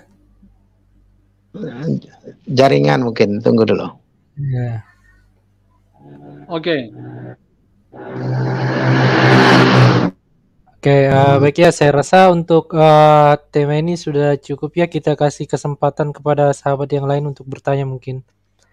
Mungkin yang ada yang tampil sekarang ini ada ingin mengajukan pertanyaan, silakan.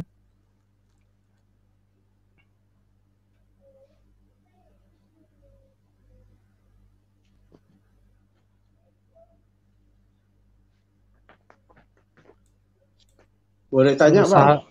Ya, silakan Bang, silakan. Tafadhal. Iya, ini mau tanya sama Pak Ferry tadi nih. Pak Ferry masih on ya? Ya, Pak Ferry, ya. Ini mau tanya masih saya nih. Putus-putus nih Pak Ferry. Ya. Putus-putus suara Pak Ferry, nggak jelas. Gimana ini suaranya putus-putus? Halo? Ya, nggak jelas Pak Ferry, nggak jelas. Bisa dengar? Ya, ya, Pak langsung Ferry. Saya Bang disampaikan. Ya Pak Ferry, dengar Pak Ferry. Ini saya mau tanya ini. Esensi Tuhan menurut Kristen ya, sebagai pencipta, tentu dia menciptakan atau memberi roh ya, atau meniupkan roh ke dalam manusia, kan begitu ya Pak Ferry ya? Yang mana sini mau saya tanyakan, kalau yang mencabut roh siapa tuh Pak Ferry?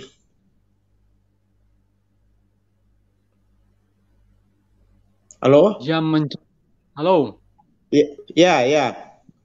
Bisa dengar? Nggak dengar Pak Ferry. Halo. Bisa dengar ini?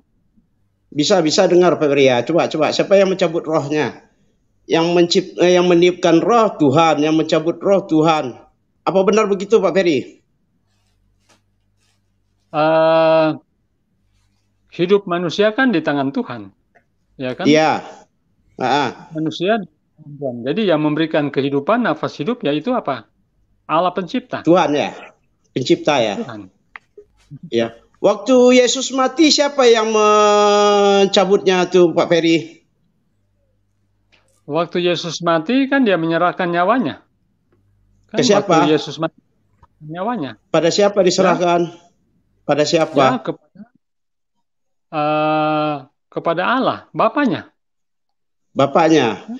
Yesus ini Tuhan atau anak Tuhan? Oke. Yesus itu ya, ketika dia datang ke dunia itu dia menjadi daging ya, sesuai dengan Yohanes 1 ayat 14 ya. Manusia. Ya, enggak. Nah, kita berbicara logika aja dulu Pak Ferry. Yesus ini anak Tuhan. Ya. Anak Allah juga. Yesus ini anak Tuhan. Ya, disebut anak Allah, ya betul. Kemudian bapaknya Tuhan. Ya gitu Pak Ferry. Oke, anak tangga bukan berarti tangga punya anak. Anak kunci bukan berarti kunci beranak. Demikian anak Allah bukan berarti Allah beranak. Oh gitu. Iya. Jadi esensi Tuhan ini mencabut dan menghidupkan manusia. Ya kan, mematikan dan menghidupkan manusia. Menurut Anda Yesus itu Tuhan atau tidak? Yesus itu Tuhan. Tetapi ketika dia datang ke dunia, tentunya dia menjelma. Yang kita berbicara logika, Pak Ferry. Yang saya tanyakan itu, Yesus itu Tuhan atau bagaimana? Ketika dia datang ke dunia ini, dia sebagai manusia. Enggak, kita berbicara logika. Itu fiktif itu. Kita berbicara logika. Kalau yang memberikan nyawa itu kan Tuhan, yang mencabut nyawa kan itu Tuhan menurut Pak Ferry tadi ya. Nah, sekarang saya tanya, Yesus itu bagaimana, Tuhan atau manusia? Yesus itu punya dua nature ya. Jadi dia punya nggak bisa Pak Ferry, nggak bisa dua apa itu. Kita logika Pak Ferry, nggak masuk logika itu, fiktif itu. Yang saya tanyakan, Yesus itu Tuhan atau manusia? Memang kita tidak bisa menjelaskan keberadaan Tuhan itu sesungguhnya. Namun kita bisa melihat kalau nggak bisa menjelaskan Pak Ferry, kenapa dipercaya? Oke, kenapa saya percaya? Karena pertama, hanya Tuhan yang bisa memberi kehidupan yang kekal, ya. Kemudian hanya Tuhan yang bisa membangkitkan orang-orang mati pada akhir zaman, dan itu bisa dilakukan oleh Yesus. Sebabnya kami menyembah Yesus sebagai Tuhan, karena hanya Tuhan yang bisa memberikan kehidupan yang kekal, hanya Tuhan yang membangkitkan orang-orang mati di akhir zaman. Dan semua itu tercatat dalam Alkitab. Itu sebabnya kami mengatakan. Oke. Waktu Yesus mati, siapa yang mencabut nyawanya? Saya sudah katakan, ketika dia sebagai manusia, ya tentunya Bapaknya. Oh, jadi dia siprek duprek dong. Kita tidak maksudnya bisa dia punya dua jenis ya. Kalau bapaknya itu bisa nggak ditengoknya sama Yesus? Mereka kan satu. Dia datang dari Bapa. Yesus itu datang dari Bapa. Yesus datang dari Bapa. Bapa datang dari siapa? Bapa ya memang Bapa. Tidak datang dari siapa-siapa. Pak Ferry, kalau sebutan Bapa itu artinya, ya, ini dalam bahasa Indonesia ya, artinya kalau Bapa itu adalah orang yang menjadi hubungan biologis ya, antara si anak dan bapak ada hubungan biologisnya. Nah, berarti antara anak tercipta karena ada hubungan biologis antara ibu dan bapak, kan begitu Pak Ferry? Ya, betul. Ya, betul kan? Jadi artinya dia bisa melihat Tuhan dan ibunya juga bisa melihat Tuhan, begitu? Ibunya siapa maksudnya? Ibunya Yesus, tapi Yesus manusia. Ya, ketika Yesus datang ke dunia ini kan dia menjadi seperti manusia. Jadi itu sebabnya bisa dipandang, bisa dilihat. Kalau dia datang sebagai Tuhan, tidak mungkin ada yang bisa memandang dia. Loh, kok nggak bisa memandang dia? Tapi ini kan terjadinya anak karena ada hubungan biologis. Tentu dia bisa melihat dong. Gimana Pak Ferry? Dia bisa dipandang, itu kan jelas. Kalau Yesus datang tidak berinkarnasi menjadi manusia, pastilah tidak ada yang bisa memandang dia. Iya, yang saya tanya ini, waktu Yesusnya mati, siapa yang mencabut nyawanya? Dia itu adalah sumber kehidupan. Dia itu menguasai kehidupan dan kematian. Jadi dia sendiri. Kan kalau sumber kehidupan nggak bisa mati dong.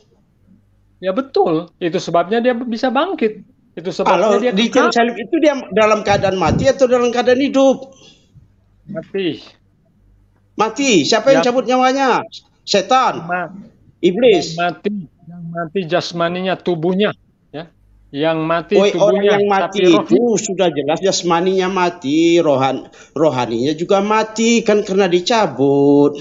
Kan diangkat. Jadi yang mengangkat rohaninya itu siapa? Beda roh Tuhan dengan roh manusia biasa. Kan kita Iya, tidak roh bisa. Tuhan Anda bagaimana bentuknya? Coba tengok. Nggak bisa dilukiskan. Nggak bisa Iya, kok dilukiskan. nggak bisa dilihat? Nggak bisa dilukiskan, cuman Anda menghayal gitu. Bukan menghayal, tapi kita bisa lihat apa yang tertulis, kan?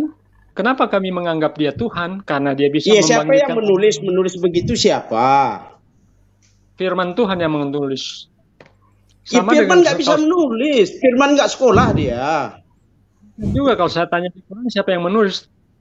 Demikian Firman kalau itu saya nggak sekolah dia. Kemarin dia bolos tuh lari dia. Nggak masuk ke kelas. Masa dia bisa menulis? Firman tuh. Ya kita berbicara logika kita harus main dong. Jangan asumsi gitu. Jadi Anda tadi mengatakan Tuhan Yesus itu adalah Tuhan. Tuhan itu punya Tuhan lagi. Nah, Tuhan yang sebenarnya yang mana ini? Tidak semua kita gunakan logika berbicara tentang ketuhanan karena manusia itu punya keterbatasan. Kan kita tidak bisa menjangkau pikiran Tuhan. Anda bisa menjangkau pikiran Tuhan, tapi dengan realita, ya, dengan apa yang tertulis itu yang kita bisa tahu. Tapi yang tersembunyi tentunya kita tidak bisa pahami. Itu saja. Ya, memangnya Tuhan Anda ada berapa? Memangnya Tuhan Anda ada berapa? Tuhan Kristen ada berapa, Pak Ferry? Tuhan Kristen. Ajar bang. Tuhan Anda ada berapa? Ada satu. Kalau Satu. Tuhan Islam ada berapa? Tunggu dulu, selesai. Tuhan Islam itu satu ya, sesuai dengan Tuhan para nabi, sesuai Tuhan ya. Ketika Yesus berkata, ketika Musa berkata, ya, dengarlah hai orang Israel, Tuhan itu Allah kita, Tuhan itu esa, yang tidak ada dua, tidak ada tiga. Lalu dilanjutkan oleh Yesus alaihissalam. Yesus berkata, dengarlah hai orang Israel, ya, Tuhan itu Allah kita, Tuhan itu esa. Lalu Tuhan Kristen itu ada berapa? Satu. Siapa? Ya. Allah. Nah, lalu Yesus siapa? Penjelmaan. Mana ayatnya? Yohanes 1 ayat 14. Apa bunyinya?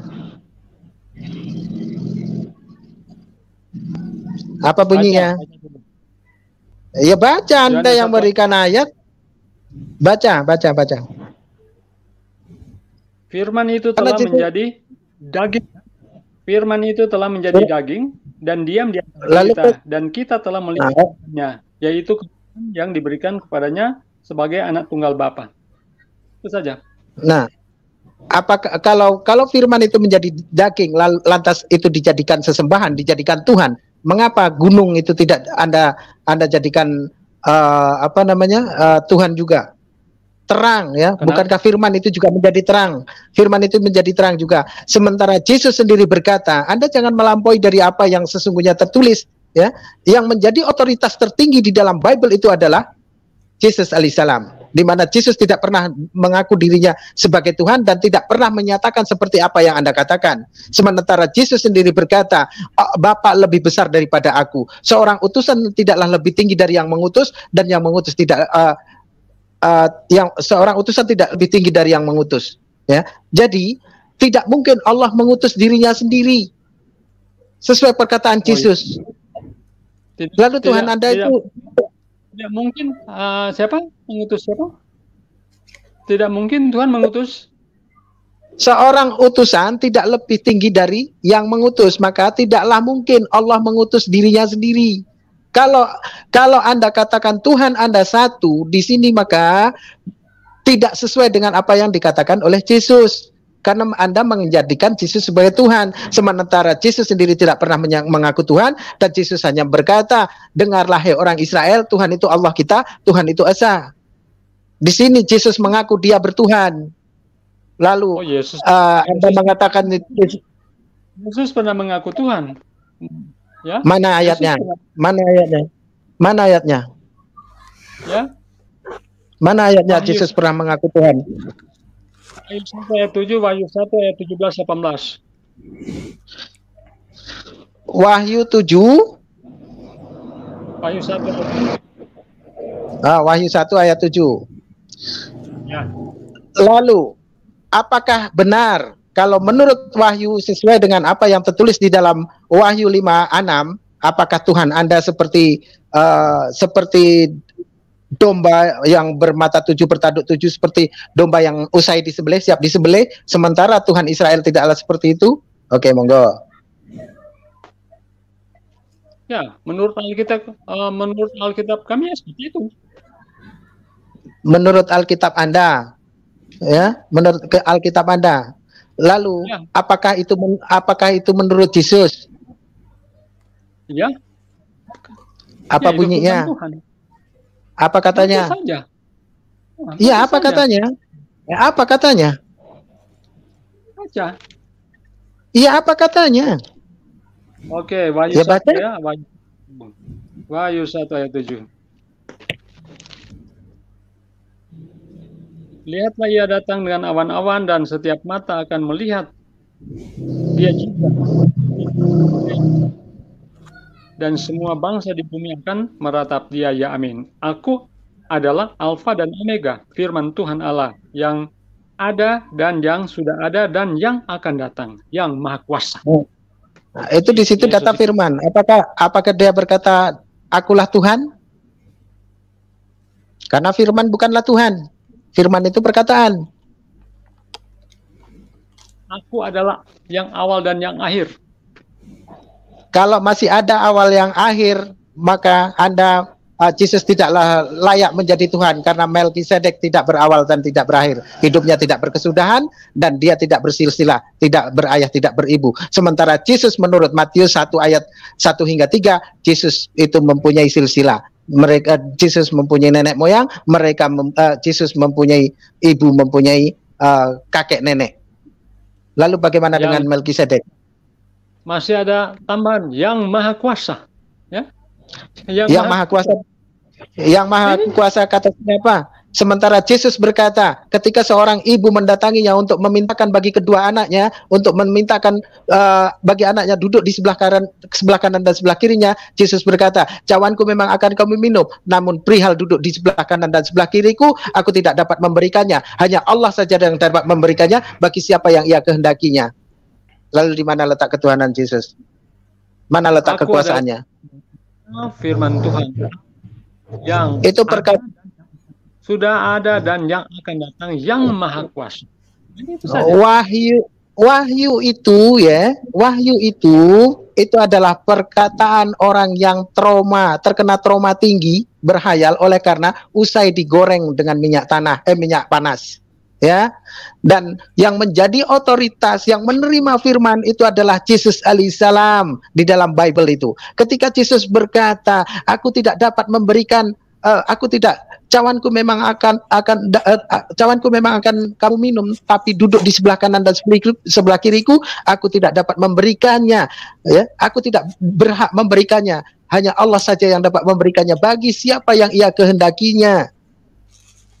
Lalu di mana apa otoritas Anda mengatakan bahwa pewahyu itu, Yohanes itu bukanlah dari Allah? Bukan. Kok otoritas?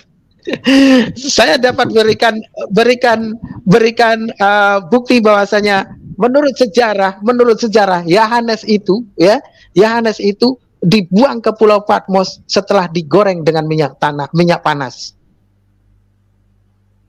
Terus? Dengan hayalannya.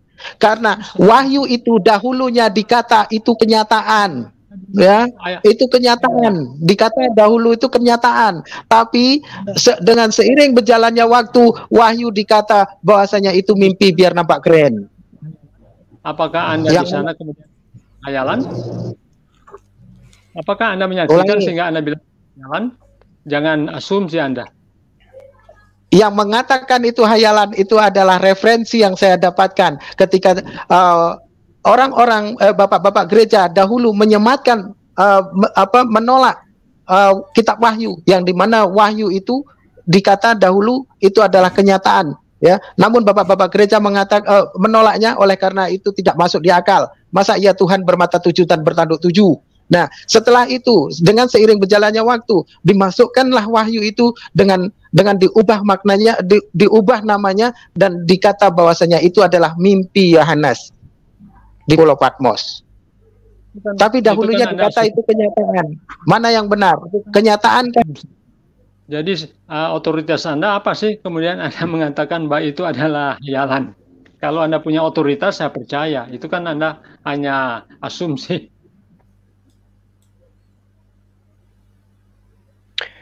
Itu jelas hayalan, Pak. Coba di kitab Wahyu Anda itu diterangkan dengan nyata. Manusia kelak ya akan hidup di atas bumi di mana tidak ada air. Semua air berubah menjadi darah. Halo Pak Ferry. Dan manusia tidak mati, tetapi mereka semua minum darah. Bahkan perang-perangan. Gitu loh. Jadi itu hayalan itu. Itu apa itu kutuk itu akan terjadi, tapi bukan akan dialami oleh semua orang. Jadi itu kutuk-kutuk itu ada tahapan-tahapan. Ya, jadi memang ada suatu waktu sebelum Yesus datang memang ada 7 malapetaka yang akan datang. Satu malapetaka yang ditulis itu ya air menjadi darah. Jadi ketika orang mau mencari darah minum, mereka tidak akan menemukan air, tetapi akan menemukan darah. Itu orang-orang yang jahat, tetapi kalau orang-orang yang setia kepada Tuhan, tetap Tuhan sediakan itu. Jadi itu memang akan dialami jika Yesus akan datang pada kali yang kedua. Itu kutuk itu akan terjadi. Itulah. Kalau naga berperang dengan malaikat, naga itu simbol. Naga itu ya, kan simbol mimpi kan? Bukan simbol mimpi. Itu iblis itu. Itu iblis sama dengan ular tua. Jadi bukan berarti naga subuhan. Jadi Anda harus paham itu. Enggak, tadi Pak Ferry, pertanyaan saya tadi belum tuntas Pak Ferry. Itu yang saya tanyakan tadi itu. Waktu Yesus mati, siapa yang membuat dia mati gitu? Saya sudah katakan tadi ya, dia menyerahkan nyawanya, dia juga adalah sumber hidup.